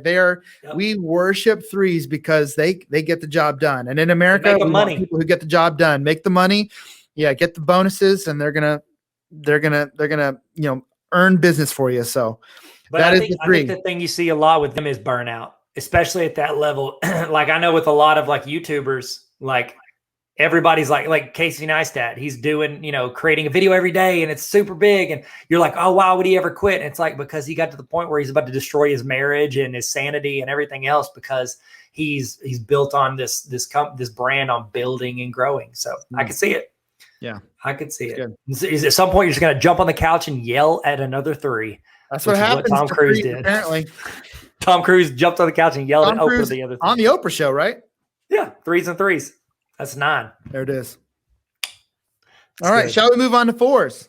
Oh, I think we have to, Mark. I think that's only the next logical step. Hit me with the banner. There it is. The 4, the individualist or the romantic. Here's a couple things they might say. I like things that are unconventional, dramatic, and refined. I'm definitely not a fan of the ordinary. I never really felt like I belonged. I have so many feelings in a day that it's hard to know which ones to pay attention to first. Some people think I'm aloof, but I'm really just unique. In social situations, I tend to hang back and wait for others to approach me. Melancholy is comfortable for me, so it's annoying when people try to cheer me up. I'm not like everyone else. Phew. I'm very sensitive to criticism, and it takes me a while to get over it. I spend a lot of time trying to explain myself. When people tell me what to do, I'm often tempted to do the opposite. Sometimes I just disappear and go radio silent for a few days. I'm okay with sad songs, sad stories, and sad movies. Overly happy people give me a headache. I feel there's something essential lacking in me. It's really hard for me to settle into a relationship because I'm always looking for my ideal soulmate. I'm self-conscious. It's hard for me to find any place in a room full of people. Find my place in a room full of people. People say I'm too intense and my feelings overwhelm them. I'm either an artist or highly creative. I come up with one amazing creative idea after another. It's executing the ideas that's hard. Lots of people misunderstand me, and it makes me frustrated. I pull people in, but then I get nervous and I push them away. I worry a lot about abandonment. Okay, so fours are interesting because they are feeling all of the emotions. They are very unique. They're artists. My favorite, I know we'll do this at the end, but my favorite four is Tim Burton. I mean, the guy is just he's unique, right? You know, I think of like Edward Scissorhands as a movie, or just everything that Tim Burton does. You know, those early Batman movies. You know, just very, very different, very unique, very colorful, very different. And so the fours are interesting because at their most healthy, they know how to connect with those range of emotions that they feel. They feel all those emotions. They are most times very different from the regular. So fours usually show up pretty quickly. Like you know who they are and where they are. If you're young and you're looking at fours, you're thinking, why are you so weird? If you're the type that likes to blend in with society, fours look very weird, right? And you're wondering how they feel so comfortable being so unique. And it's just the way they're wired. They would prefer to like not wear what's popular. I think of fours. You remember, Tyler, when hipsters became, we didn't have a word for it. There's just these weird people that dressed in these weird outfits and we didn't know why. Like the fours were early adopters to that. That's what I think. You know, those were the people that were like, I'm going to ironically wear these glasses without any frames. And everyone's like, what exactly is going on? Oh, I'm a four. Like that's me. Now, I think that fours can eventually, unhealthy fours can become martyrs. They can become, woe is me. And quite honestly, they're judgmental. They think that if you're normal, that you're caving into social pressure. And so there's good in four and there's bad in four. And so if you find yourself in any of those statements, healthy fours can be amazing because there's fours in your classroom that don't know how to fit in this world. And so you can help them with craft language. You can help them understand systems that help them fit. But the truth is that fours are the type to experience a range of emotions and sometimes look sad. And if you're working with fours, it looks like they need help. It looks like they're comfortable with where they're at. They're comfortable with that melancholy. They're comfortable with being unique, with going a different way. So fours and ones might be completely opposite ends of the spectrum. So as you're thinking, I know we haven't covered all the numbers, but as they're starting to stack on top of each other, you might start to see like how a 3 and a 4, imagine a 4-wing 3. Imagine a performing 4, right? Yeah, they're very unique, but what are they achieving there? I have a friend that is. I have a friend who is I think he's a 4-wing 3, not a 3-wing 4. And he is, you probably know him, Retro Rick. You know him so he's my buddy that started a YouTube channel doing great, but he's like, he he's very healthy, obviously. He plays on stage. He's, a musician, but also started a YouTube channel because he loves gaming stuff. He'll go to thrift stores, and he's always kind of held that niche, like, oh, I love video games. I love the 90s, everything from that. And it's kind of like always been his thing. Like he'll wear like all that t-shirts whenever he's like on stage at concerts. Like he loves it. And it's like where some people might be like, oh, well, why don't you just fit in, bro? The 90s were like literally 20 plus years ago, over 20 some years ago. And so it's like, you might think that, but he has like found this niche, and his YouTube's doing really well because he leaned into that niche. And it turns out there's a bunch of other people that love the 90s. And so it's like where he's his genuine self, he's achieverness, that's not a word. It's like he's taken that, and he's like used to his achieving was collecting and getting and having the coolest old stuff. And now it's like, oh, now I'm going out and I'm building this, YouTube infrastructure. So retro Rick. Yeah. Think about it, like what the internet has provided for fours who are, maybe they're in a classroom where no one is like them. Yep. And that's what I was going to say. Place for them on the internet. Yeah. And that's what I was going to say. We talk a lot about how social media can be like, oh, it's dangerous for kids. Like, yeah, I agree. You should always have caution. But here's the deal. If you go to like, some rural school in rural juror. Remember that from 30 Rock? If you go to like a rural school in Arkansas and you're a 4 and you are like leaning into this area, it's almost like they embrace being different. And it's like, that can be hard on kids. Kids can be mean. And especially if there's no one else that they can talk to or confide in, it's like, people get scared of that kid because they're like, oh no, they're going to lash out or whatever. But it's like, no, it's like, why don't we work on, helping them find a place where they fit in? And now one of the benefits, which was coming full circle, one of the benefits of social media is that kid can find a place where they fit in, even if they're not just like everybody at their school. They can be like, oh, you know what? I might not fit in here, but I've got 10 friends in a Snapchat group that I talk to every day. You know what I mean? Like you can find an outlet where you can feel normal. You know what I mean? And if you're from a place where you don't feel that. Yeah. So 4s, what's interesting, I'm sure there's 4 administrators. Like we said, I'm sure there's administrators from every number. I think over and over about the student who's a 4, because I'm thinking about how a four, especially as a kid, most likely feels like they're missing something. Yeah. So they feel like they're out of alignment. It's funny. They are bored and almost angry with like the happy people. But I really think it's because somewhere along the line, they never felt like they quite had what they needed to feel like fully in alignment. And so they feel like they are missing something, and 4s can grow up before they learn how to cope with the world. They can feel like they're always missing something, and feeling like you're always missing something can turn into one of two things. It can turn into very unhealthy stuff where, you can isolate yourself. You can, participate in dangerous behavior, or you can grow into a healthy 4, which begins to adopt kind of a pride about that. Or maybe a healthy 4 is owning, and so that's what I love. I do a lot of work with 6th to 12th graders, and 6th graders, by and large, are not confident people. You've got some confident 6th graders for sure.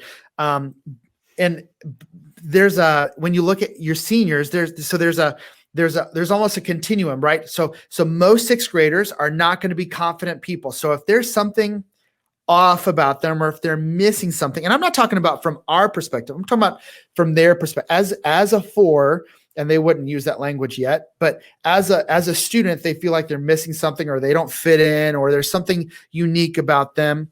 And the truth is, we're all unique, but you remember what middle school was like, right? Middle school is difficult. And so they are that third word, sensitive. That's exactly it. You know exactly what it is that's wrong with you. So at their best, highly creative and unique, and they own it. At their worst, they do feel like they miss something. So you might be able to lean into a 4 in just a specific way and just say, hey, I really like your art, even though their art probably is different. Or I really like the way you wrote that paper. Like that was different, but I really like where you're going. You should do that. I can remember, so I'm not a 4, but I can remember specifically my art teacher leaning in and telling me like, you found your style. That's it. Like after 2 years with this teacher in high school, I'd taken art 1 with this teacher and I was in art 2. And that teacher said, that's it. You nailed it. And I think for any number, that's probably a helpful thing to say to a student. But imagine a 4 who feels unique being affirmed in that way. Student 4s, Tyler, what do they need? So I've had 4s in my class before. I think what you do is you find that thing that, because they're so used to the thing they like or they're into, people either being like, oh, okay, or you're that kind of person. They pigeonhole, like we talk about not pigeonhole people into these numbers. Yeah. A lot of times students get pigeonholed like, oh, you're the kid that draws, or you're the kid that does this, or you do this, like, or you wore that, and they become a nickname. You know what I mean? We all knew those kids that ended up being called a nickname by other kids. It's like they feel so alone because they feel separate. And I think one thing that, I would encourage educators to do is if you see a student and they look like, they're trying to, don't pressure them to join everybody else and do this like this, allow them to be themselves. And however they want to prove that they've mastered the content, let them do it. Like, oh, they're writing an essay. Everybody's writing an essay. You know what? I'd like to do, build like a project out of Play-Doh and then explain it to you during your prep period with no one else around. Cool. Because the goal of as a teacher is to help your students understand the content. And that's exactly what you could do for them. One thing that I used to do with students that I had that were 4s is 1, I would not ostracize them. I would not let them feel like they were different in a bad way. And then whenever they had something, like you said, the band that they really liked, here's an easy one. Oh, I like this band. Nobody's ever heard of it. And they say it almost like, everybody's like, hey, everybody tell me your favorite song. And they say or favorite band, and somebody says some random band. And people are like, kids are like, who's that? Never heard of that. No, you're always like that. Go home and listen to a few of those songs and then come back and be like, hey, I really liked, so-and-so, or I really like that line about this. What did you think about that? That goes a long way, I think, especially with young people. When they're felt different and nobody cares about the things they care about, showing just a little bit of interest. What could have taken you 2 minutes to look up and listen to or watch or find out. And then you just have a quick conversation and you ask, you don't have to know everything. Like, don't pretend to be like, come back and be like, oh yeah, I'm a big Dragon Ball Z fan. It's an anime from Japan. And this is all the stuff that I think. Don't pretend to know stuff you don't, but you can always ask questions. Like go and say, hey, I watched an episode last night for like 20 minutes. I didn't understand what was happening. They're yelling at each other and there's a power up. What does it mean when his hair goes from black to yellow?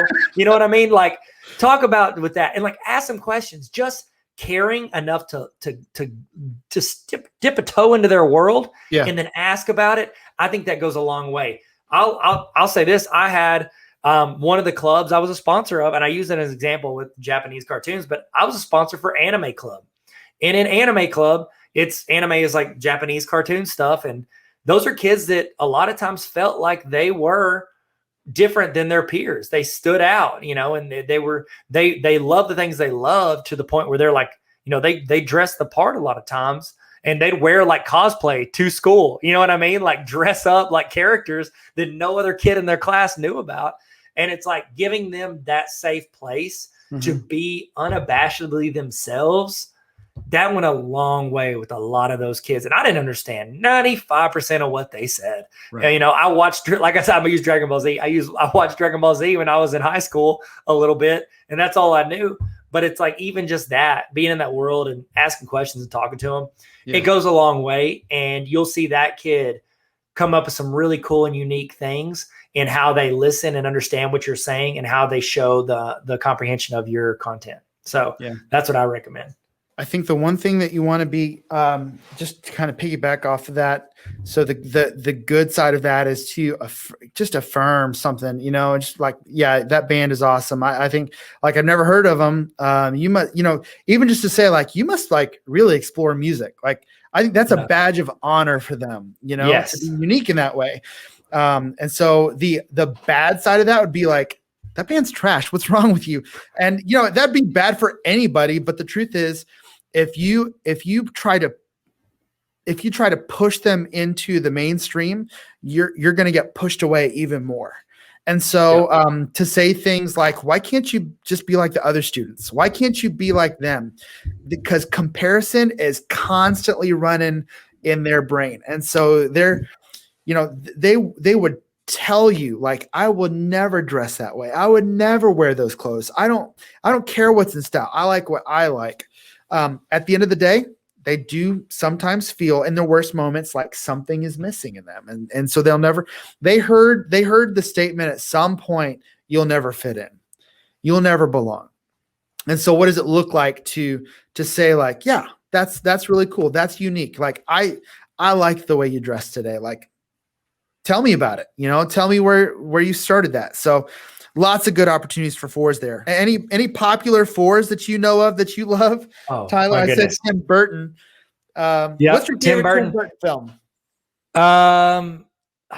There was one. It was not a cartoon. It was it Beetlejuice? Did he do Beetlejuice? Beetlejuice? I think so, yeah. Yeah, probably Beetlejuice if I had to pick one. Okay. Be that one. Either that or Care Bears Go to New York. I'm just kidding. He didn't do that. So Tim Burton, yeah. Edward Scissorhands is like first on the list.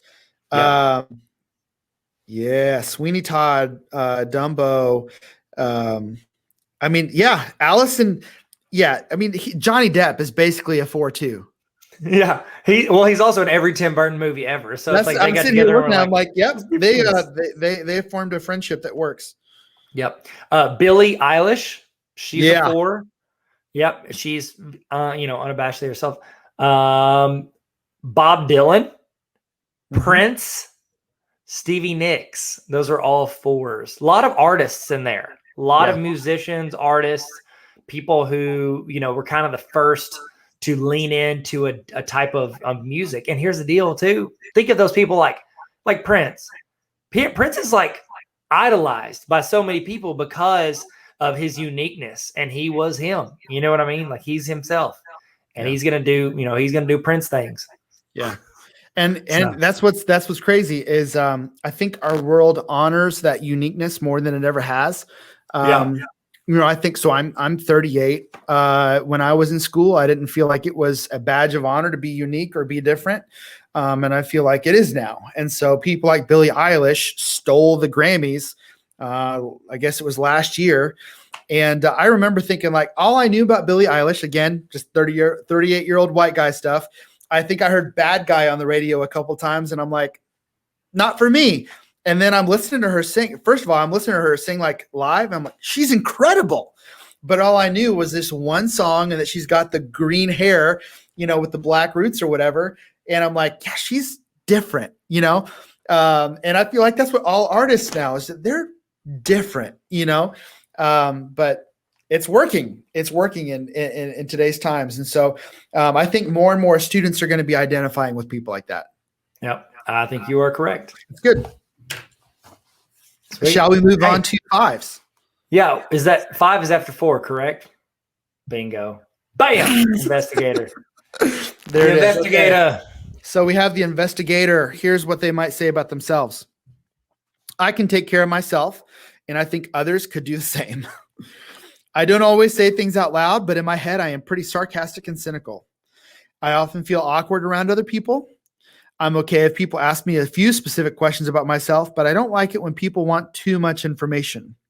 I need time alone. If I want people to know how I feel, I will tell them. I generally wish they wouldn't ask. I think thoughts are more reliable than feelings. I need a couple of days to process an experience or know how I feel about something. People are wasteful. I hold on to what I have. Often I find that I would rather observe than participate. I trust myself. That means I think about things for a while and then I make my own decisions. I can't understand why people get together just to hang out. I'm a listener. I have to be very careful with my time and energy. I get tired when I have to be with people for too long. I often felt invisible as a child. Sometimes as an adult, I choose to be invisible. Sometimes I think I should be more generous, but it's hard for me. In groups, being uninformed makes me very uncomfortable. I don't like big social gatherings. I'd rather be with a few people. Material possessions don't make me happy. All right. So that's the 5. That's the investigator. The 5, here's the way I like to classify the 5. The 5 and the 9 are the 2 lowest energy numbers on the Enneagram. So you're going to hear the 5 and the 9 both say they have just little bits of energy. In fact, I've heard of the 5s being their energy is like manna. When it runs out, it is gone, and it is precious. So you might see a 5 at a gathering. Just understand they probably don't want to be there. If plans are canceled for a 5, they are excited. They would much rather stay at home. And that energy is very precious to them. So, as educators, maybe if you're in your last period of the day, but your energy for people has run out, you are probably feeling that itch to like bolt as soon as you can. And that's just the way it is. 5s are also really known for wanting to like really hold up at home, not just to be alone, but to learn, to take in information, and to make decisions based on your own research. There's an endless like energy for research and learning, and that's why they're called the investigator. They are at a distance. They want to be able to form their opinion. They probably are going to take time processing at home for a while before they ever sort of speak out loud about something. Like you just heard, they don't want to seem uninformed in a crowd. There's a sense in which they want to feel safe and healthy by knowing a lot about a lot of topics, and they don't want to depend on other people. So they want to be very self-sufficient, and the way they deal with the world is that they are going to store up resources. You might call them a hoarder of sorts. They're going to store up resources that don't depend on other people, and they're going to store up knowledge so that they know how to interact in every scenario. Okay, so tell me what your thoughts on 5s as educators, Tyler. I think these are the ones that they're going to spend more time focusing on. I think you would see more of this as professors in college than like educators in K-12. Absolutely. Just because they're going to want to spend more time on like on my own, the research, the understanding, comprehending. Like they're the ones that walk in. There's not a ton of interaction with students because they've kind of got like they've got it all. I've done all the research. I know what's right. I know what's wrong. I don't really need to debate this. Just kind of listen to what I said, take notes, and good luck on the test. You know what I mean? So it's like I think those are the educators I've seen. A lot of times they end up being history teachers or science teachers, if I'm being real. If you are an Enneagram 5 in the chat, let us know. What do you teach? I'm interested to see if that was right or not. But I know, especially college professors, it's like, this is my research. This is what I've done. This is what I've done. I don't understand why I need to even meet in this class with you. Like whenever 2020 hit and they didn't have to meet in person, they probably loved it. They're like, okay, I'll post my PDFs on the classroom. You can go read it and then just submit your tests, and I'll let you know. I don't know. What do you think? How would you relate that to like a coworker? I think that's exactly right. When you talk about the professors, because I feel like there's this professor who like to engage, but then there's those professors who walk in when class starts and, it's open your books and they deliver information, and there's really not much, not that every college professor is like that, but I'm saying my experience, I can tell the difference between ones who engaged and ones who were walking in, giving a speech essentially, and it's them talking, they're delivering their research. So fives are they can appear, they don't want to stay for the social hour. They're not going to hang around the water cooler. They definitely are interested in making sure that the content is correct and accurate. So they might pair up with the ones on making sure that stuff is like perfected, reformed. And as children, it's funny, as children, what I've learned as I've been studying, is that they are people who probably had intrusive parents or authority figures somewhere along the line. So that's why they like to hold up a little bit by themselves. And so it is, as you're working with them, I think the most important thing to think about is just don't, how do I say this? Don't expect too much from them as far as time. So quality time that's not a thing for them. They're not interested. And if they are giving you their time, but even more than that, if they're giving you like knowledge or information, you should receive that as love, as being invited in. And so if you have coworkers or administrators that are fives, if you have a student that is developed enough that wants to share something with you, like, understand that is a high honor. And so you should receive it as such. If you're like no margin, busy, kind of running from one thing to the next, and a five pulls you aside, you will be tempted, especially if you're, so there's the personality types that are, more task driven than people driven. Those task driven people are not going to connect with a five ever, because they're just going to be able to see different ways. But if you're able to see that person for what they want to offer, whether it's content or information or help, just understand that's currency to them. So as you're thinking about that, I want you to think about, again, students as fives, they're quiet. You know what I mean? They're not going to raise their hand for anything, because again, that is energy expended, and it's currency that I'm giving up. And so fives are very quiet. They're very to themselves. They probably, and maybe you could speak more to this, Tyler, they are going to be good students because they're going to go home. They're going to do the work. They are paying attention in class because they are taking that information in. That is how they cope with the world, is they want to take all that information in. You may just have to make sure that they socially are able to be plugged in with what's going on in the classroom. What do you think? Yeah, that's what I would run into or be aware of as an educator. If you have students that are fives, think, when I put them in a group with these other students, they're going to get worn out fast. So this is like a 2 or 3 day group activity. Yeah. They're not probably going to be a big fan of it. They're not going to want to, they're not just want to interact. They'd rather just be like, all right, let's split up everybody's duties and I'll meet you guys and we'll present, and you just everybody do their section. You know what I mean? Mm-hmm. Like, you're just not going to see a lot of hype whenever it comes to that. And they're not going to like debates. They might prepare. They might, be all ready, but they're not going to enjoy going back and forth. That's going to wear them out. And I think you got to realize that too, as if you work with fives, sitting in a PLC meeting or a team meeting, like with them, they're not going to be super excited to be like chatting about this and that. And let's talk about this.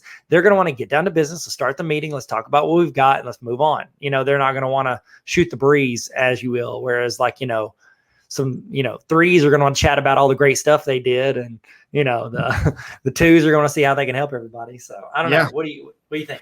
Yeah, and I just think that there's a lot of opportunity for fives. As if you're a five as an educator, there's a lot of opportunity for you to branch out, because you may be hearing this and you're like, finally, like, I understand why I don't want to hang out in the break room.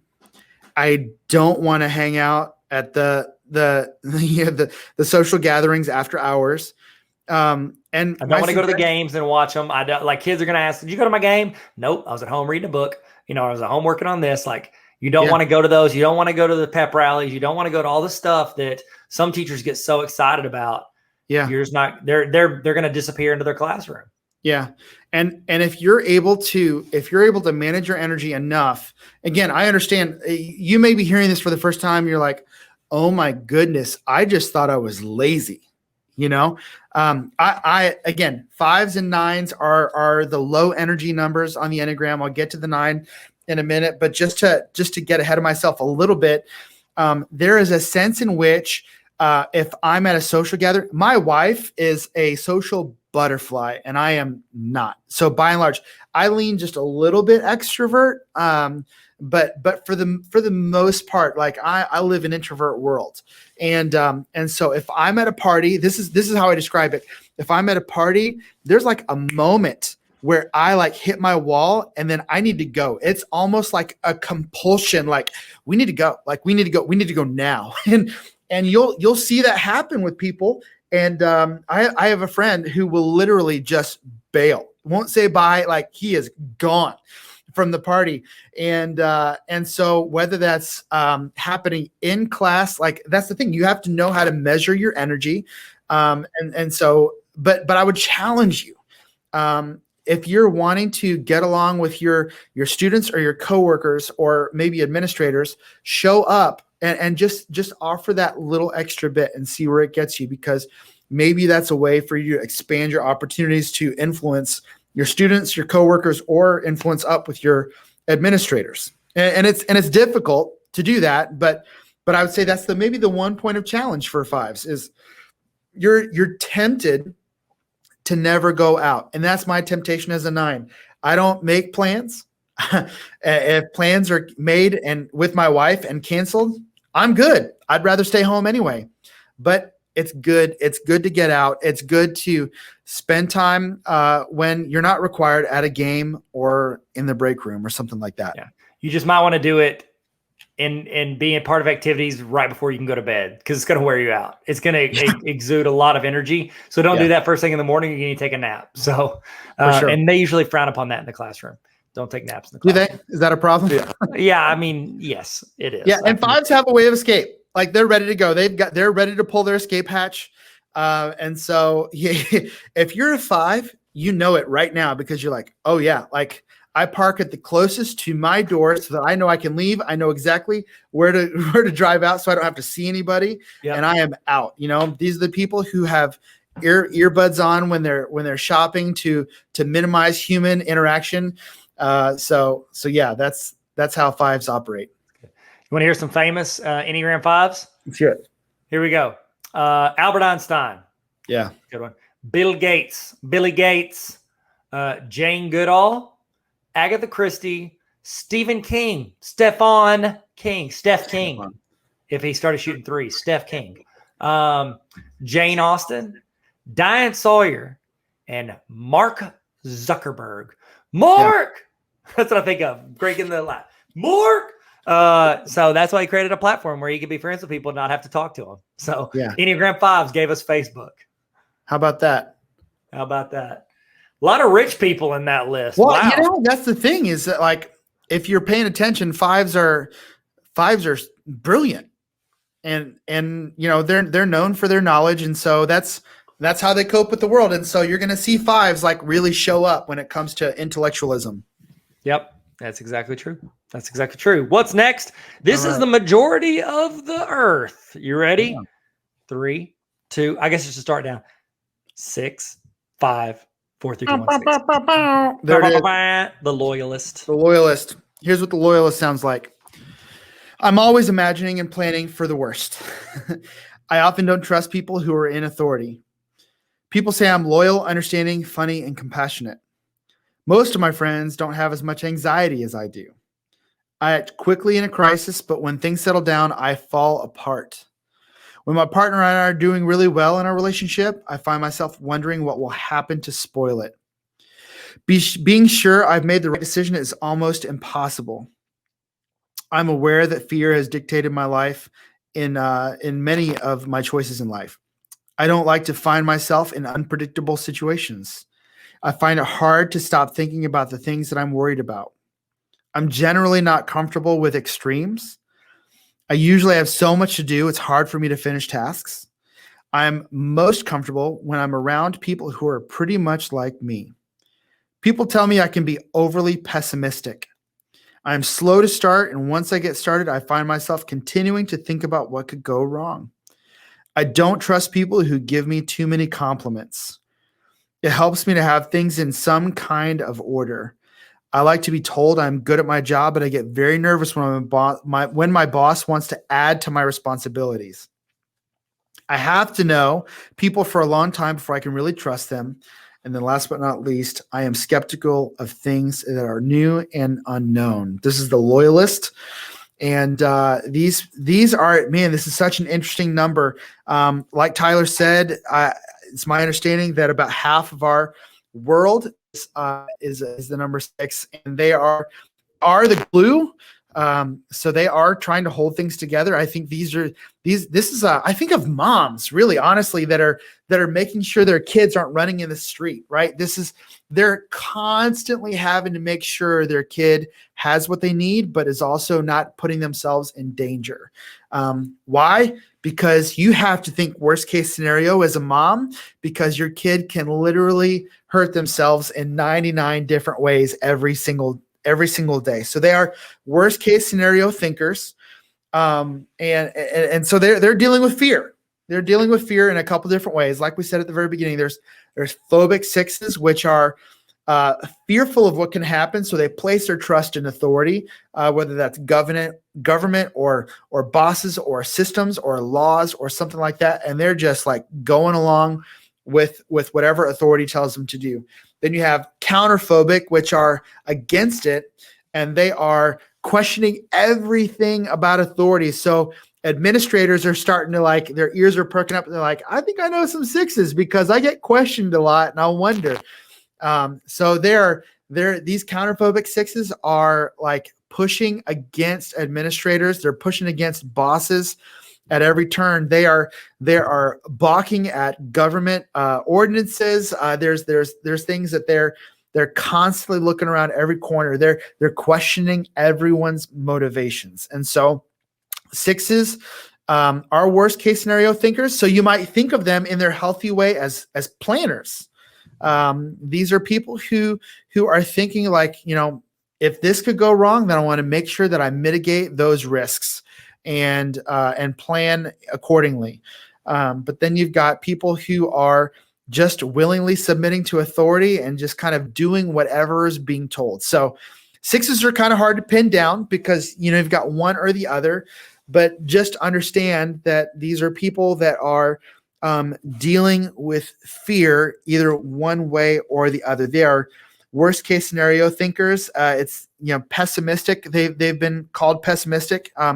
They might say they're more realistic, right? Because they're looking at what's happened in the world. They're probably dealing with whatever's happened in their past. And so if something has happened to negatively impact them, they're going to make sure that the world can't impact them again. So as you're thinking about you as a 6, you as a healthy 6 are going to be able to, again, mitigate risks. You're going to be able to make plans. You're thinking about all those students and where they're coming from. And so my guess is you're shepherding your classroom.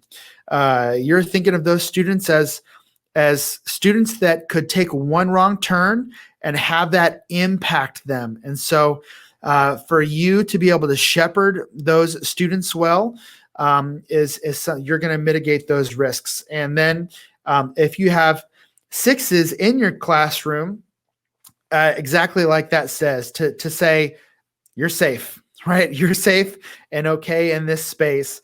That is something that a 6 would love to hear. What is your experience with working with 6s in the classroom?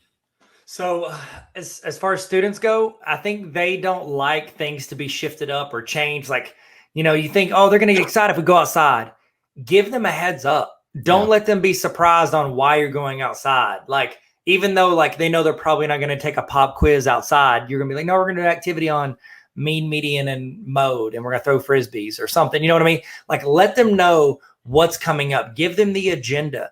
People don't want to be confused. And a lot of times with 6s, because they get anxious, they get nervous. It's like, you never want to tell a 6, hey, can you meet me in my office tomorrow? If you're an administrator, tell your teacher the 6, hey, meet me in my office tomorrow. What is it about? We'll talk about it when you get here. You just gave them 24 hours of dread. Like they are, from what I can tell, like they like consistent check-ins. They like to know that they're on the right track. And here's the thing too, 6s, like we talk about being like, oh, some people can be negative with this and be like, oh, that's the majority of people. Like, oh, I want to stand out. I want to be this, or this. Look, 6s make the world run. Like, if not, there would be a whole lot of undone stuff because the 3s have moved on and they've left it. Like, 6s are the ones that are consistent, and they teach at a school and they teach the same subject for for 2 or 3 decades, and they know their material and they know the community. They know the students feel comfortable walking in their class because everybody has felt comfortable for years going in their class because it's consistent. It's not, the teacher's not trying a bunch of crazy things that might or might not work. Now, get it. I love when teachers try things and do things, but it's like they're going to slow roll that. They're going to give you teachers are going to give them a heads up if they're a 6, and students, they like to hear what's going on. Am I in a good place? They like to be able to check their grades at any point. That you've got a lot of parents, like you said, there's a lot of moms, there's a lot of safety. Like they want to know what the students' grades are. They're the ones checking in on their grades, and they're not trying to be annoying. They're not trying to be frustrating.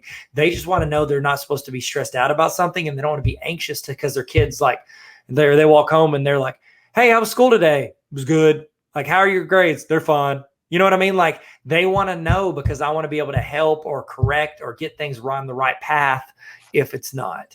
So that's what I've perceived as 6s. And 6s that have worked for me, I'm like, it's almost like they enjoy evaluations because they want to know that they're on like the right track. They don't like once a year evaluations. They like me to walk in there. They're going to get nervous when you walk in their class to observe them. But if you leave a little Post-it note that just says, "I love how you did this. Keep doing this. This is great." Like they want to know that they can keep driving on that at the same speed on the interstate with what they're doing. Yeah. Now the thing that brings us to that, we have to remember that something happened in a 6's world as a child where they had to cope with fear. And one of the things, and everyone's story is different, like we've said, like there's a different shade for every number, but by and large, when you talk to 6s, something happened in their upbringing where there was like instability somewhere. And you got to think about a kid who wasn't able to trust someone that should have been trustworthy, whether that was parents or authority figures of some kind.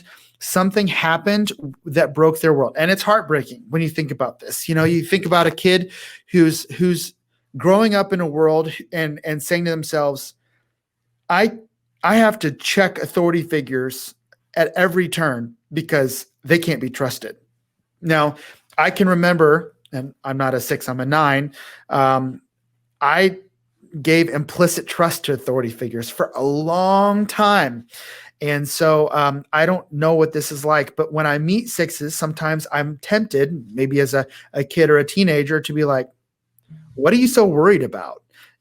Quit being a conspiracy theorist." I think I would have said that, like, "You're such a conspiracy theorist." And the truth is, that's a person that probably dealt with a lack of trust early on, and they realized they couldn't trust somebody. And so that is why they challenge authority.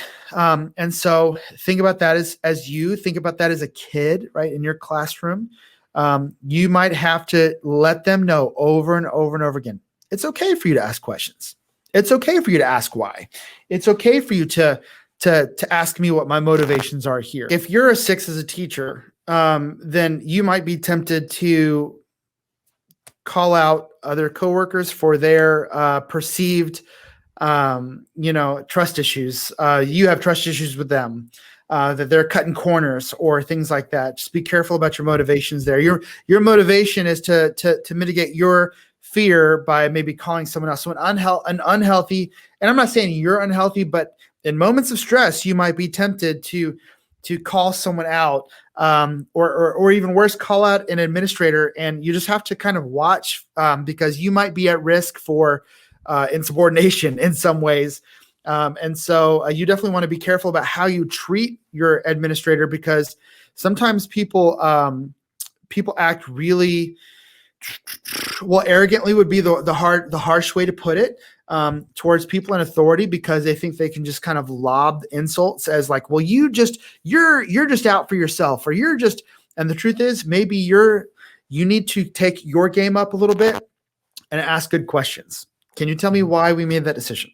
Can you tell me what was your motivation behind that? Because I see this, and that, and your administrator may love that. But if you come across with that, like that counterphobic 6, like you're just out for yourself, or that's bad mojo, and it's not going to work well for you.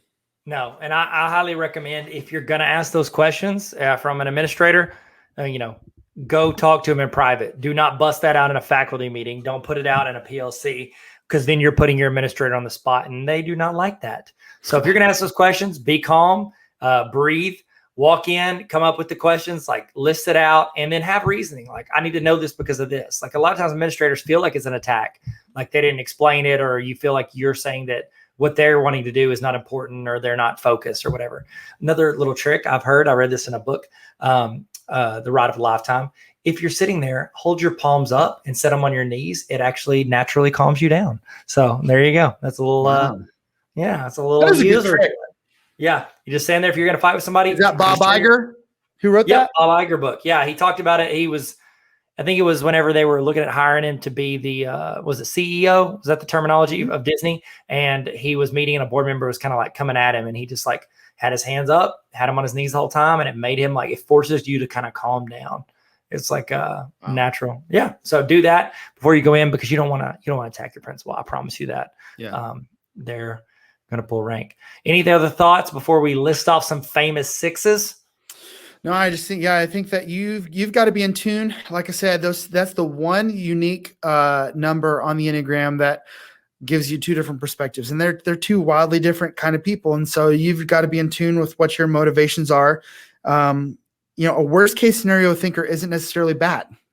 Like, it's not bad to be realistic, but it is bad to probably like stay keyed up all the time mentally because you think something bad is around the corner. So just kind of watch your levels there. It can be exhausting too. Yeah. Being anxious for a long time, it wears people out. So famous Enneagram type sixes. We got Mark Twain, George H.W. Bush. That's the first Bush president.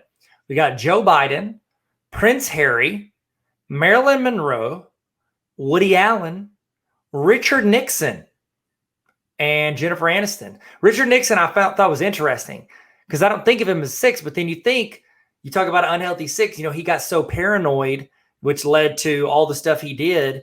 You get super anxious, and you start building a narrative in your head. And that's one thing I was going to add too. I didn't say, with a lot of sixes, I recommend you check in. If you start building a narrative in your head, if you start getting frustrated because you don't know why certain decisions are being made, go talk to them.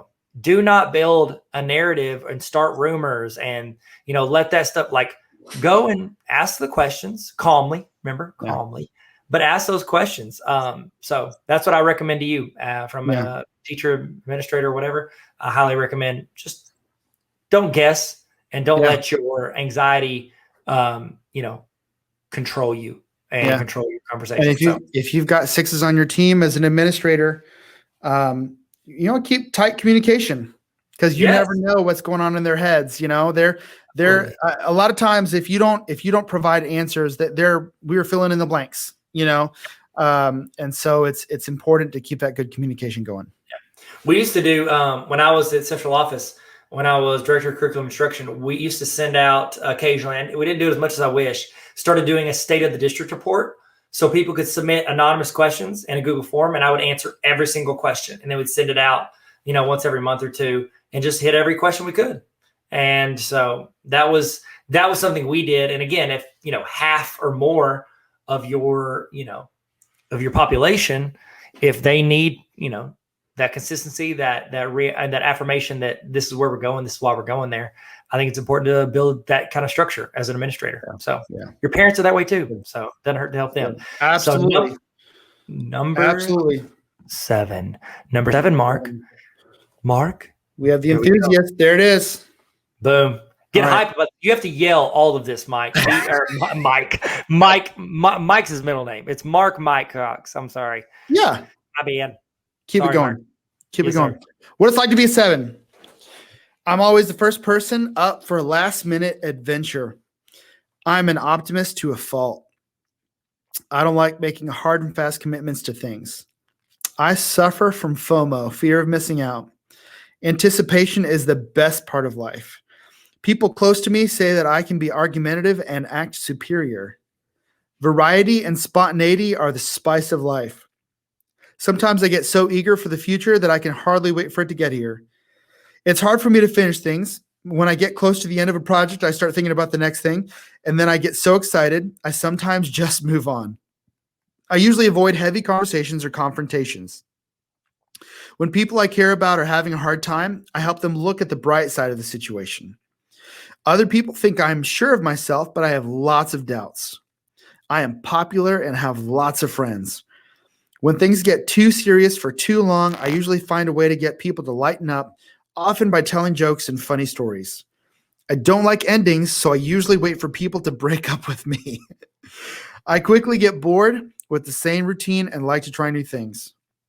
Almost everything can be more fun and entertaining with a little effort. I think people worry more than they should.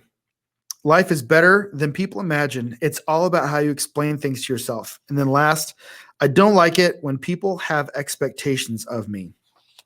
All right, so the enthusiast, this is someone who is planning the next fun thing while they're doing the fun thing right now. This is the life of the party. This is high energy. I would guess probably the highest energy person on the list.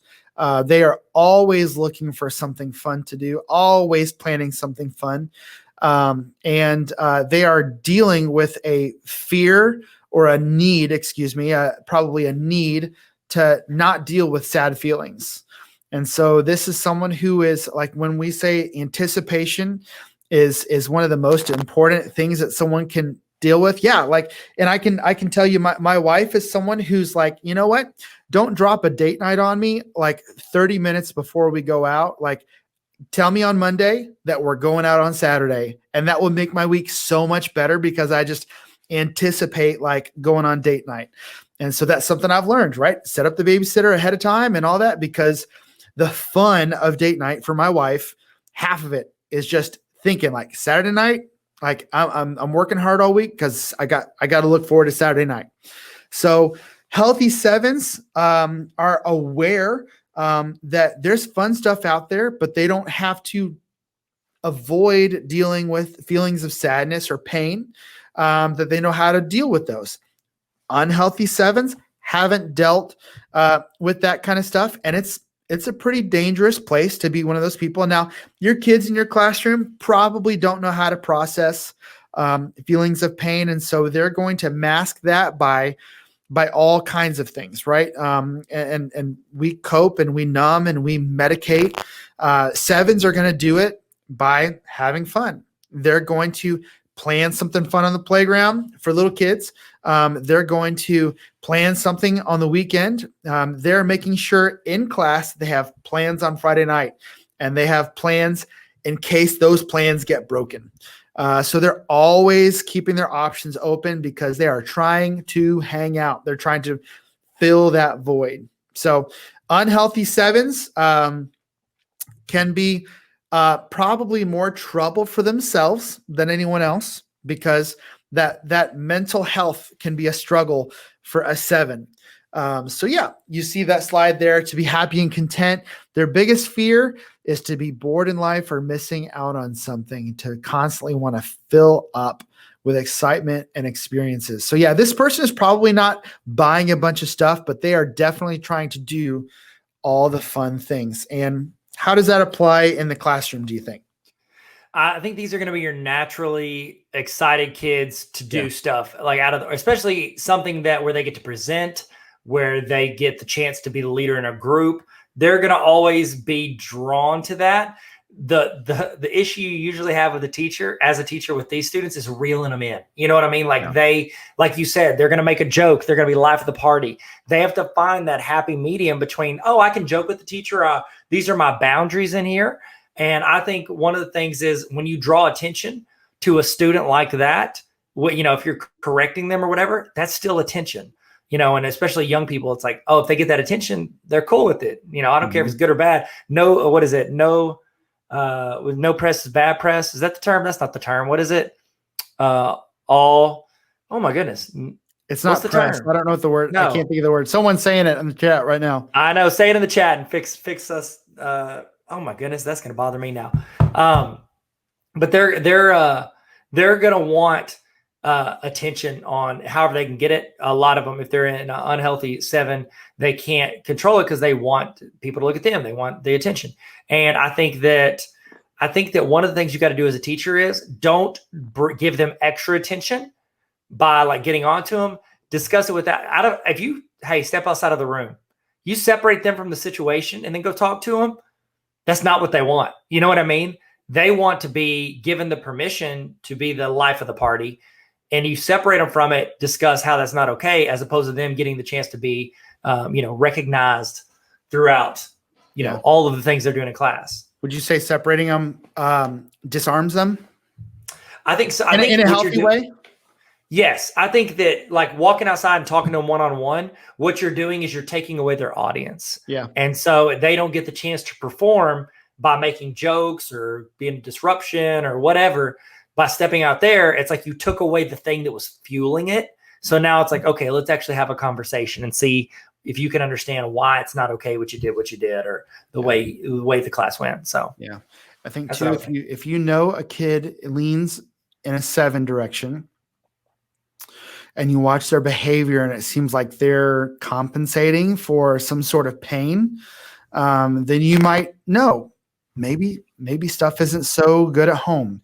Maybe they're nervous about the content in class. Maybe because the pain of like a future bad test grade, or the pain of what happened before he came to school, or before she got on the bus, or the pain of the breakup that, maybe about, I don't know if teachers are aware of all the little things that students are doing.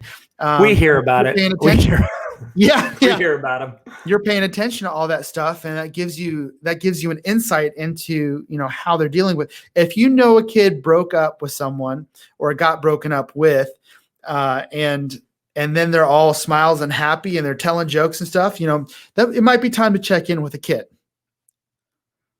So as children, they were told you're on your own in how you deal with pain and sadness. And so how does a kid deal with pain and sadness? I mean, candy fixes this. Going to play at a friend's house fixes this. Turning on YouTube or Netflix numbs this. And they don't know how to deal with it.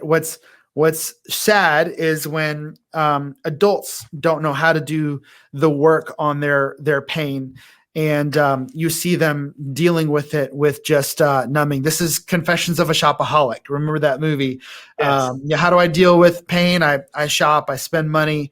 In the worst forms, it's substances. It's that kind of stuff. And so if you are a 7, healthy 7s are great, right? And they bring a lot of fun to the classroom.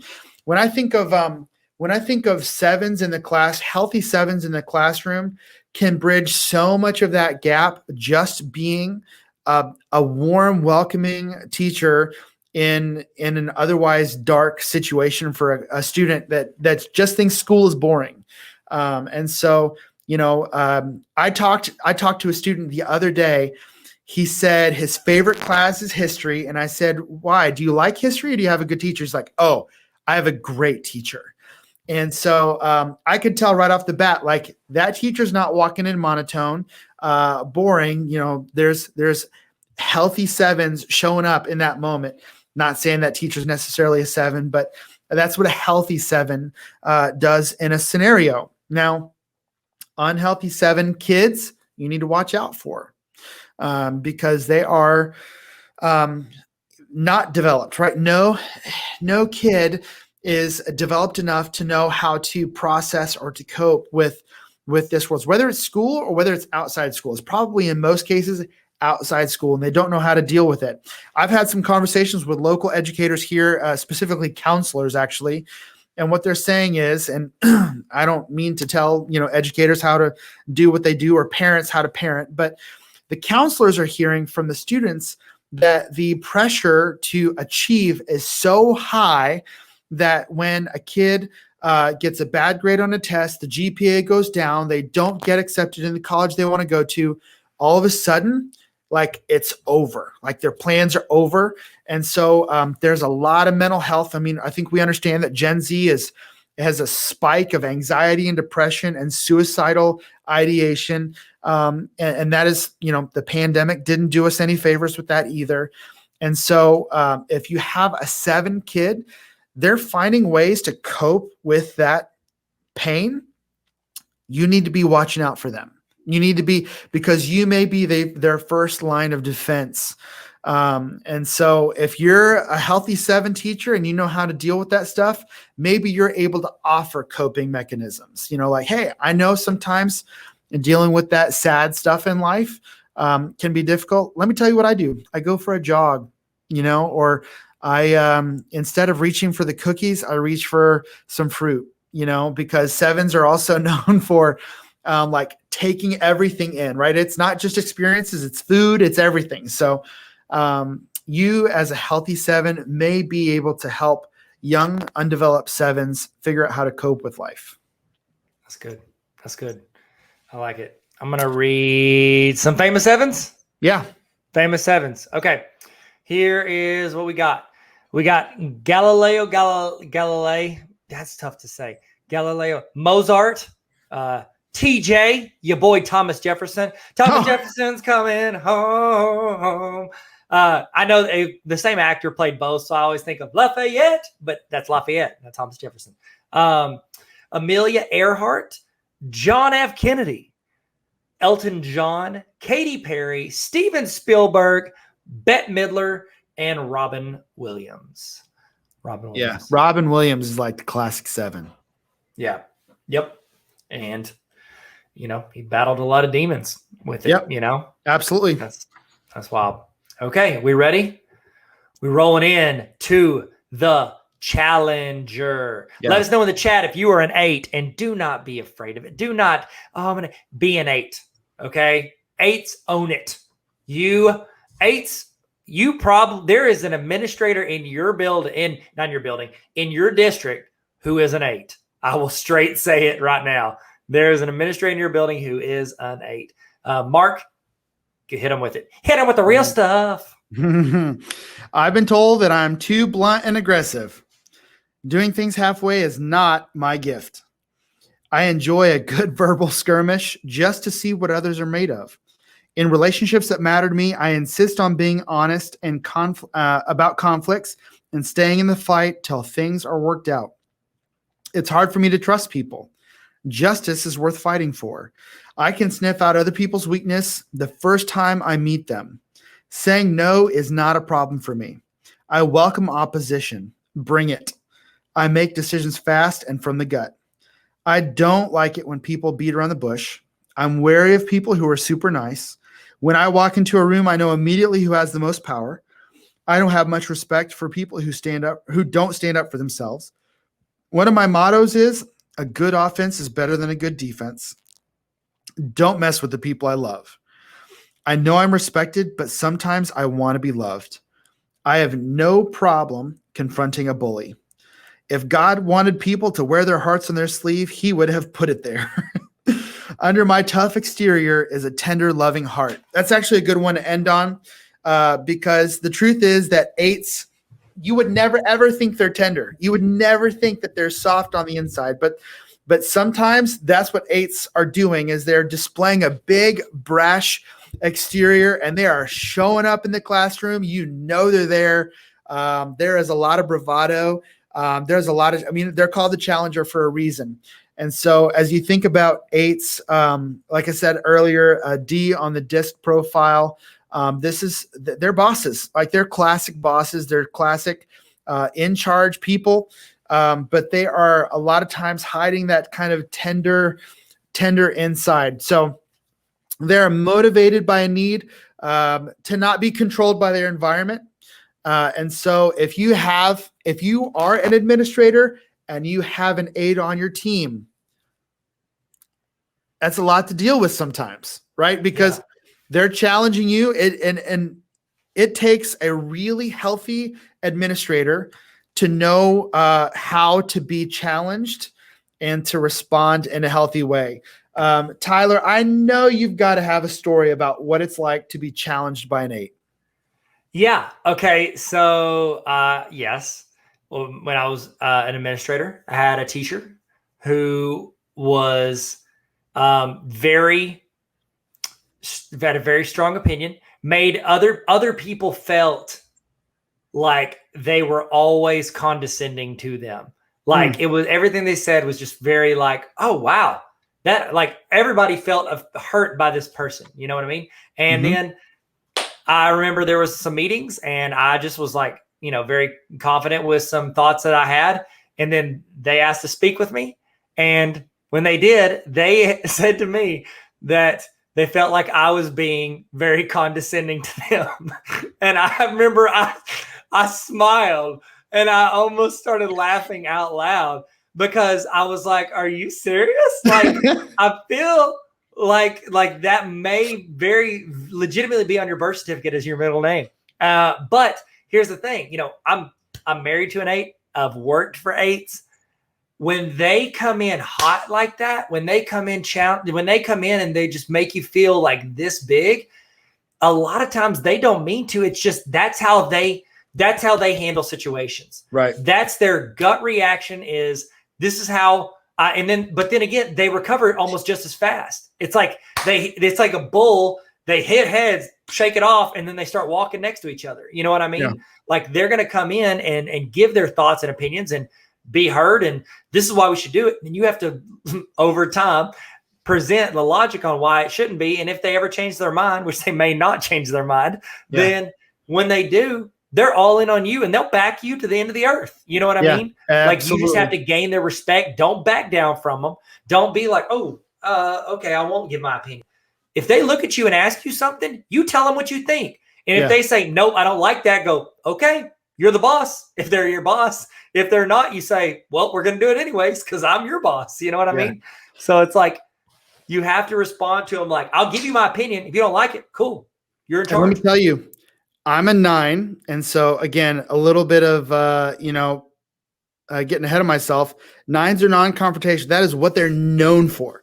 So I do not ever want to match 8's energy. If you're coming at me like that, my whole motivation is to not feel like I need to challenge you at all. Like that's the opposite of what I want to do. So if I have an 8 as a boss, which I do, I have a very healthy 8 as a boss, not just saying that, but like he's phenomenal. And so he doesn't ever come across as domineering.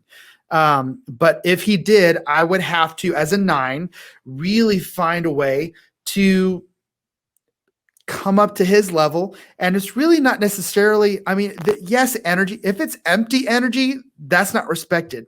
There's energy and there's conviction and all of that. So if you've got the reasoning, an 8 will respect it. If you're going to match their energy, they're going to respect it. So there's that need for to not be controlled. And I think, as far as 8 administrators go, if you have an 8 administrator, just understand that they appreciate that kind of energy. As a 9, I wouldn't think anyone would ever, it comes across as rude. You know what I mean? I'm like, why are you being so rude to me? And it's not, they would never think it's rude, So you just need to understand kind of how they're coming from. I think 8s as children understood that the world is a hostile place and only the strong survive. So there's that element of innocence that was lost early as a child for 8s. And so just understand that they are coping with a very difficult, hostile world that no one's got their back. And so, of course, they've got that energy because they have figured out how to deal with it as a child, and you should too. So 8s can be amazing. In fact, I don't want to get ahead of you, Tyler, but my favorite 8 in the world is Martin Luther King Jr. And he was strong. I know that, we say all the time, that, Martin Luther King Jr. was his hero. He was amazing. When he was alive, he was like one of the most hated men on the planet. And so you think about it, he was bold. And so it did not bother him as far as I understand, that he had some haters out there. And so obviously there was a lot of energy being expended there against him, and he matched it.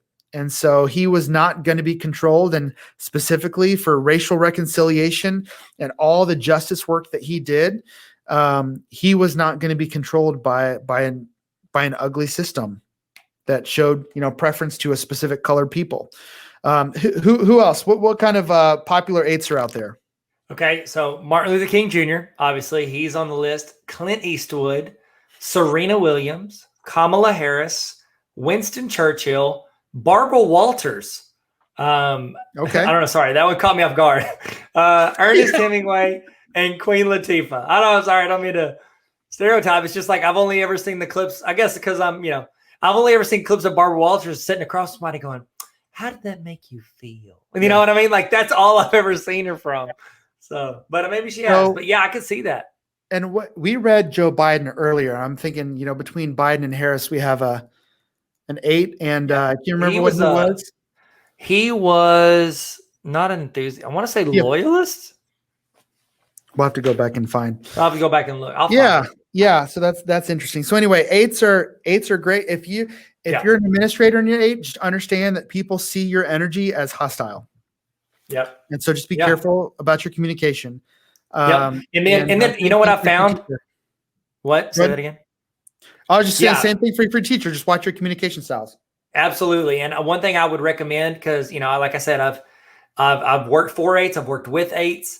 My third highest thing is an 8. So I have tendencies. I've kind of narrowed it down to where there's like 4 or 5 things that I go 8 on. You know what I mean? I'm just like, no, we don't need your opinions. This is what is best. You know what I mean? Yeah. And I will go head first into it on those things. But what I would recommend, if you have an 8 as an administrator and they say something that hurts you or offends you or feels condescending or anything, they're going to respect you if you meet with them, walk in their office, not mad, but you assertively say, the way you said that came off like this.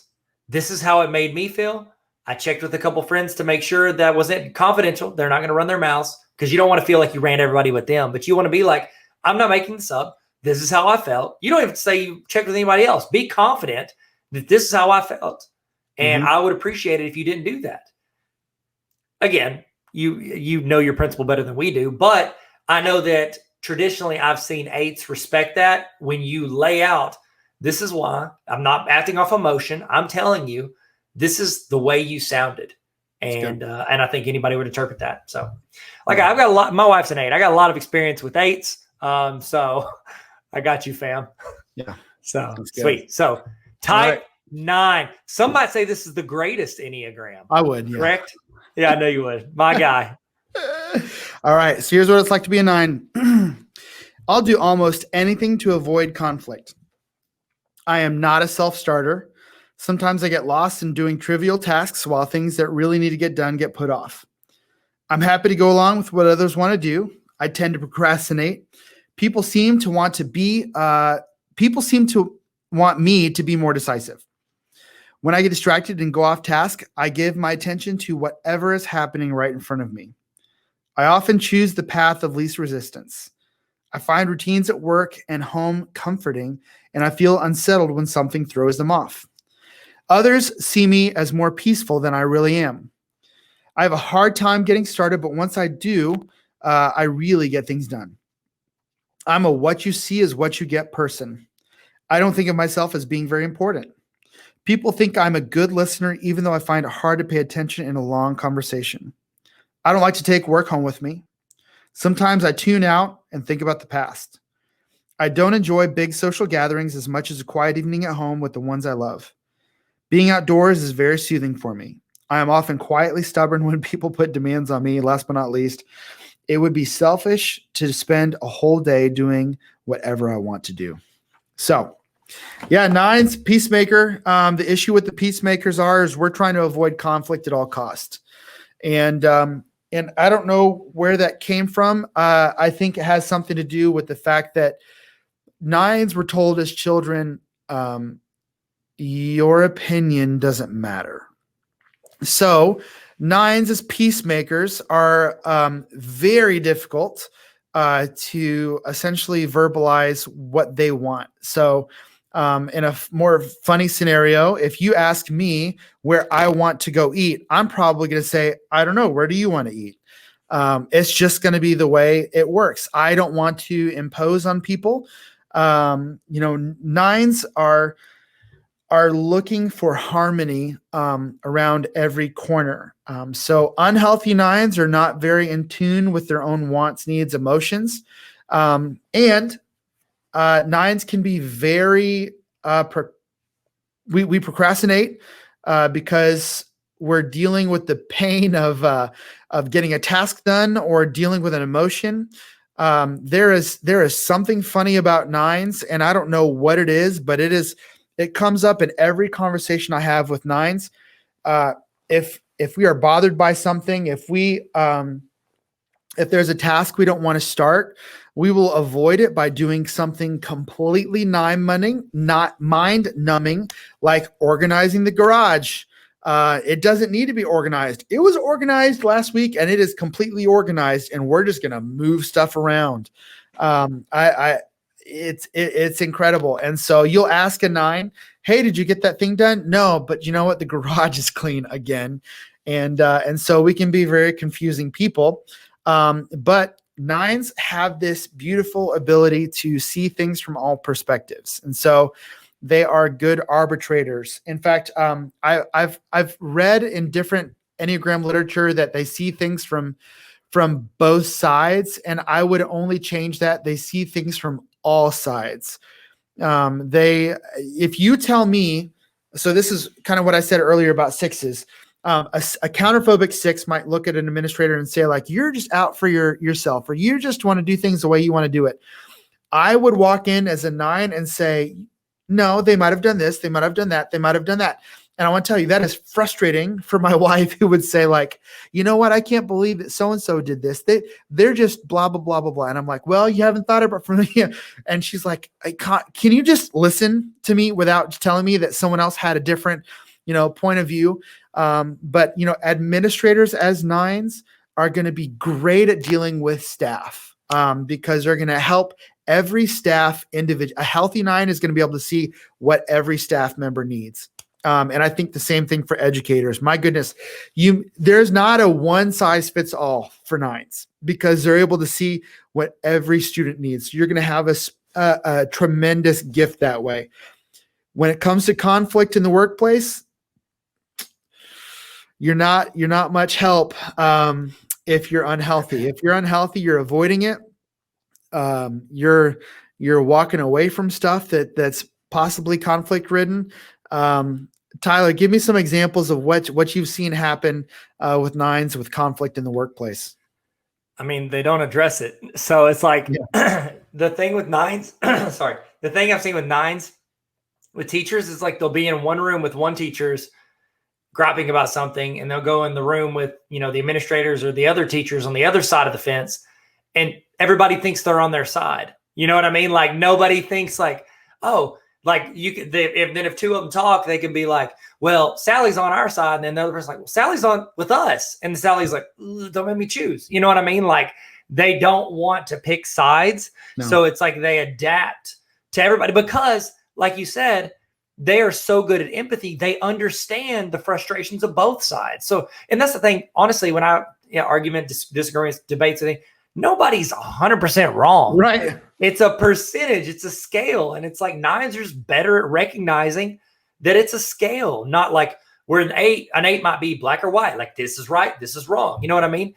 Nines are like, I can see the point of view here and I can see the point of view here, but you got to think of this. Like, it's like almost like they understand they have the curse of context. You know what I mean? Mm-hmm. Like they can understand. So I think that's fantastic. The hard part I would find is that they oftentimes, because they are constantly having empathy for others, it's like they don't ever feel like their voice is heard because they're always emulating the voices around them. Yeah. And so I would encourage them to, develop that. Write down what you think before you walk in the room and hear everybody's opinion. You bring up a really good point. So nines are really good at merging with other personalities.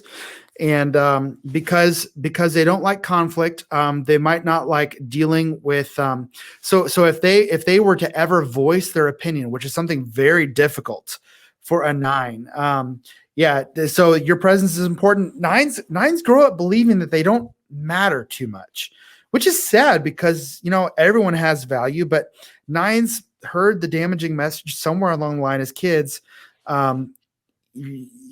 You don't really bring much value to the situation, and your opinion doesn't matter, and you should keep your opinion to yourself. And so nines are not going to share their opinion easily. And again, we're caricaturing, nines. Healthy, more developed nines have become in tune with their own opinions, can speak on their own opinions, can pick a restaurant to go to eat with their wife or their husband. But there's a sense in which nines are dealing with like even potential conflict. So nines are not going to share their opinions very quickly. In fact, administrators, if you have nines on your staff, nines have more to offer than you think they do because they never offer it without being asked. Sometimes what'll happen is I'll be in a staff meeting and we'll have a whole discussion. I won't utter a word because everything seems fine. And especially if my boss says, I think this is the way we need to go. I'm just like, okay, sounds good. I'll go along with it. Boss comes to my office and says, hey, what do you think about the plan? I think the plan is great. A couple things I was thinking about. The boss might say, why didn't you bring it up in staff? I mean, I feel like that could have been valuable conversation. I don't have a good answer for that. I don't know. Healthy nines are able to say that. In a moment of unhealth, maybe you didn't get much sleep last night. Maybe you're just kind of showing up to the meeting right on time and you're like, you're kind of just catching up with the day. Nines are also low energy. Like I said about the fives and the nines are both low energy. And the nines have this gift that they're able to be in a moment of conflict. If there's conflict happening or if someone is taking too much of their energy, what can happen, and I can attest to this, I can be in a conversation with someone and I can almost vacate that conversation while physically present. I am not there. And there is something about me that is able to kind of, man. You just described every student I've ever had in a math class. So what happens is, what I've learned is that there is this, so nines have a need, and so you might word it to avoid conflict. You might call it to not be affected by the world. And so if there's too much stirring up their world, they need their inner world to be like calm waters, no waves. They want those still waters inside. So if there's too much going on, it's almost like a turtle that sucks up into its shell that nines will like vacate. And there's something called an inner sanctum. And it's just this place where nines go just to hide. And I can attest to it. Like there's a time where maybe there's a conversation happening. And so let's say it's with my wife and she'll say, you remember when I told you we had that party on Saturday? I'm like, what? No, you never told me that. She's like, I absolutely told you that. And I'm like, oh, I must have been hiding away. And I can be thinking about something. It's the curse of maybe you're reading and you ever heard a student say like, yeah, I read for like 13 pages and I realized I was thinking about something else the whole time. I literally remember reading those words, but I didn't retain any of it. There's a place that nines go to avoid all that conflict. So healthy nines know how to deal with that conflict. And here's the deal. Know that relational conflict, if it's dealt with in a healthy way, can bring growth. But undeveloped, unhealthy nines have no clue that like wrestling with that conflict actually brings health. They think if there's conflict, it brings risk to the relationship. I might lose this relationship, so I'll never bring it up. So this is where growing up in, maybe a passive aggressive home where no one ever speaks their true feelings, like it makes sense that they would never speak their true feelings with their spouse. That's my story. My wife grew up in a family that they said everything that was on their mind. My family said nothing, So when I start dating my wife and she's like, you know what I think, blah, blah, blah, blah, blah. And I'm like, oh, how could you say that? Christmas, if someone gives her a gift and she doesn't like it, it was common in her family to say, like, if you don't like it, return it. In my family, if a gift was given and you didn't like it, you're stuck with it. Like, don't you say a word. You're wearing it, right? So like, I wear that sweater every time my mom comes over, or, I would never say that I don't like that picture frame. So nines are averse to conflict, but healthy nines can be amazing arbitrators and helpers and counselors, educators, mediators. Yeah. Fantastic. Some famous nines. You ready? Yeah. I know that they've been listed. It's very interesting because I think like every group they've listed out like presidents and political, like historical figures that are these Enneagrams, which is interesting because, a lot of times the media paints a picture of who people are. And then you're looking at all these, you're like, okay, that was their personality. Queen Elizabeth II, Abraham Lincoln, Dwight D. Eisenhower, Ronald Reagan. This one's very president heavy. I don't know why. Ronald Reagan, Audrey Hepburn, James Taylor, and Bill Clinton. Man, look at you nines. Y'all becoming president of the United States. How about that? Probably because you make people like you because you empathize with everybody. Look at that. Everybody loves Mark. That was your show. Everybody loves Mark. So we don't ever speak up. That's right. That's so good. All right, Mark, if you could run through a couple things you recommend to people, and then we'll say goodbye. We're almost finished. Awesome. But you can just tell everybody what you'd recommend if they want to learn more, read more, everything. So a couple authors that I would suggest, like I said, you've got Don Riso and Russ Hudson, Wisdom of the Enneagram. This book, The Road Back to You, which is what I've been reading those statements from. This is Ian Morgan Cron. So Ian and Suzanne Stabile have a podcast by the same name, The Road Back to You. That's worth listening to for sure. Mark, I appreciate you. And guys, I think the more and more you lean into it, especially if you're an administrator, if you're a principal, or if your administrator is all in on this, it's a great way to understand the people you work with, the people you work for, and the people that you're serving in your classrooms. Mark is an amazing resource. If you ever want him to come in and work with your staff, hit him up. He's one of my best friends, and he is phenomenal, pretty much everything he does. So hit him up. And if you can't find his information, say you're seeing this and you don't see all the links, please contact me and I will give you his information. So thank you guys. Y'all be good. We did it. Thanks, Mark. You're the best, man. Yeah. See you guys. Thank you. We did it. We learned something. Did you learn something today? In the chat, I want you to put the thing that you are taking away from today. Put one thing in the chat right now that you have learned or that you have realized or that's reinforced something you think. Put that one that I like to call this the golden nugget. Put the golden nugget from today in the chat. And that way, if somebody's missed it or they checked in, go ahead and you guys can copy paste what other people put. If there's some advice, you can screenshot it. Get this. I want you to throw in the best thing you learned today. It's like a best of highlight reel for your favorite thing that happened during this training. Toss that in the chat right now so we can share and grow together. Okay, we're about to do the evaluation. Before we do, I want to remind you, if you want access to this entire training at any time throughout the year, not just these live broadcasts, you can join the Tarver Academy Honor. Why'd I do this? Hey guys, Tarver Academy Honor Roll. It's like Netflix for teachers. Netflix for teachers, because you have resources, you have templates, you have PDs, trainings. It's literally like a library of trainings, and then access to ask questions, to request resources that I build and send out to teachers all around the world. So tarveracademy.com/honor roll if you want to join the greatest community on the planet. And I'm not biased at all. I mean, all of us, you're on the honor roll. You want to be on the honor roll? Sick. Let's all be on the honor roll. And I'm a dean, so keep me on the dean's list. Hey, that works. Okay.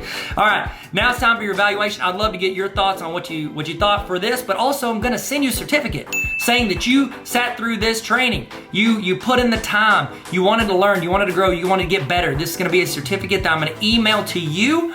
What I need you to do is I need you to go to the link on the screen, or hover over the QR code with your phone. Get your phone out, hover over it. It's gonna ask you a few questions. If you don't get this, it means that you put your email address in wrong. Make sure, please do not rush this.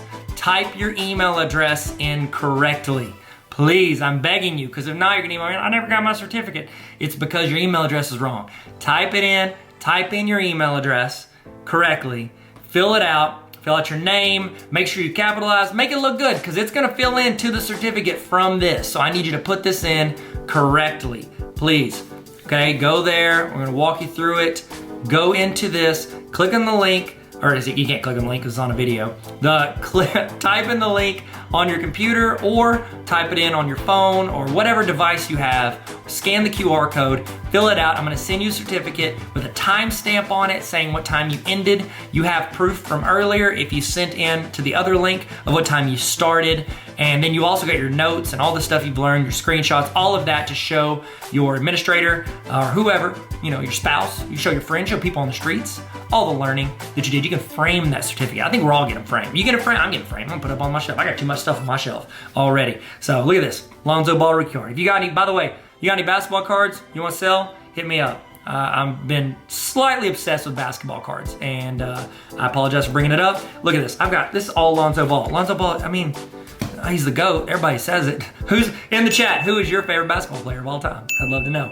It was Lonzo Ball. It's quite the coincidence because I had it sitting on my desk. If not, it's probably this guy. Probably this guy right here. See that guy? That's Michael Jordan. No big deal. It's whatever. Don't like to brag about it. I mean, it's not that expensive, that card. But if you got any cards you want to sell, holler at me. I don't know why I said that. I'm just stalling so you guys can fill out your evaluation. All right. Y'all feel good? I'm gonna leave this on the screen for you for a little while in case you had to step out for a second. I'm gonna leave this up. Thank you again so much for your attention and your time and everything that you put into learning and growing with us today. I'm Tyler, this is Tarver Academy. Let's learn and have fun. See you guys later.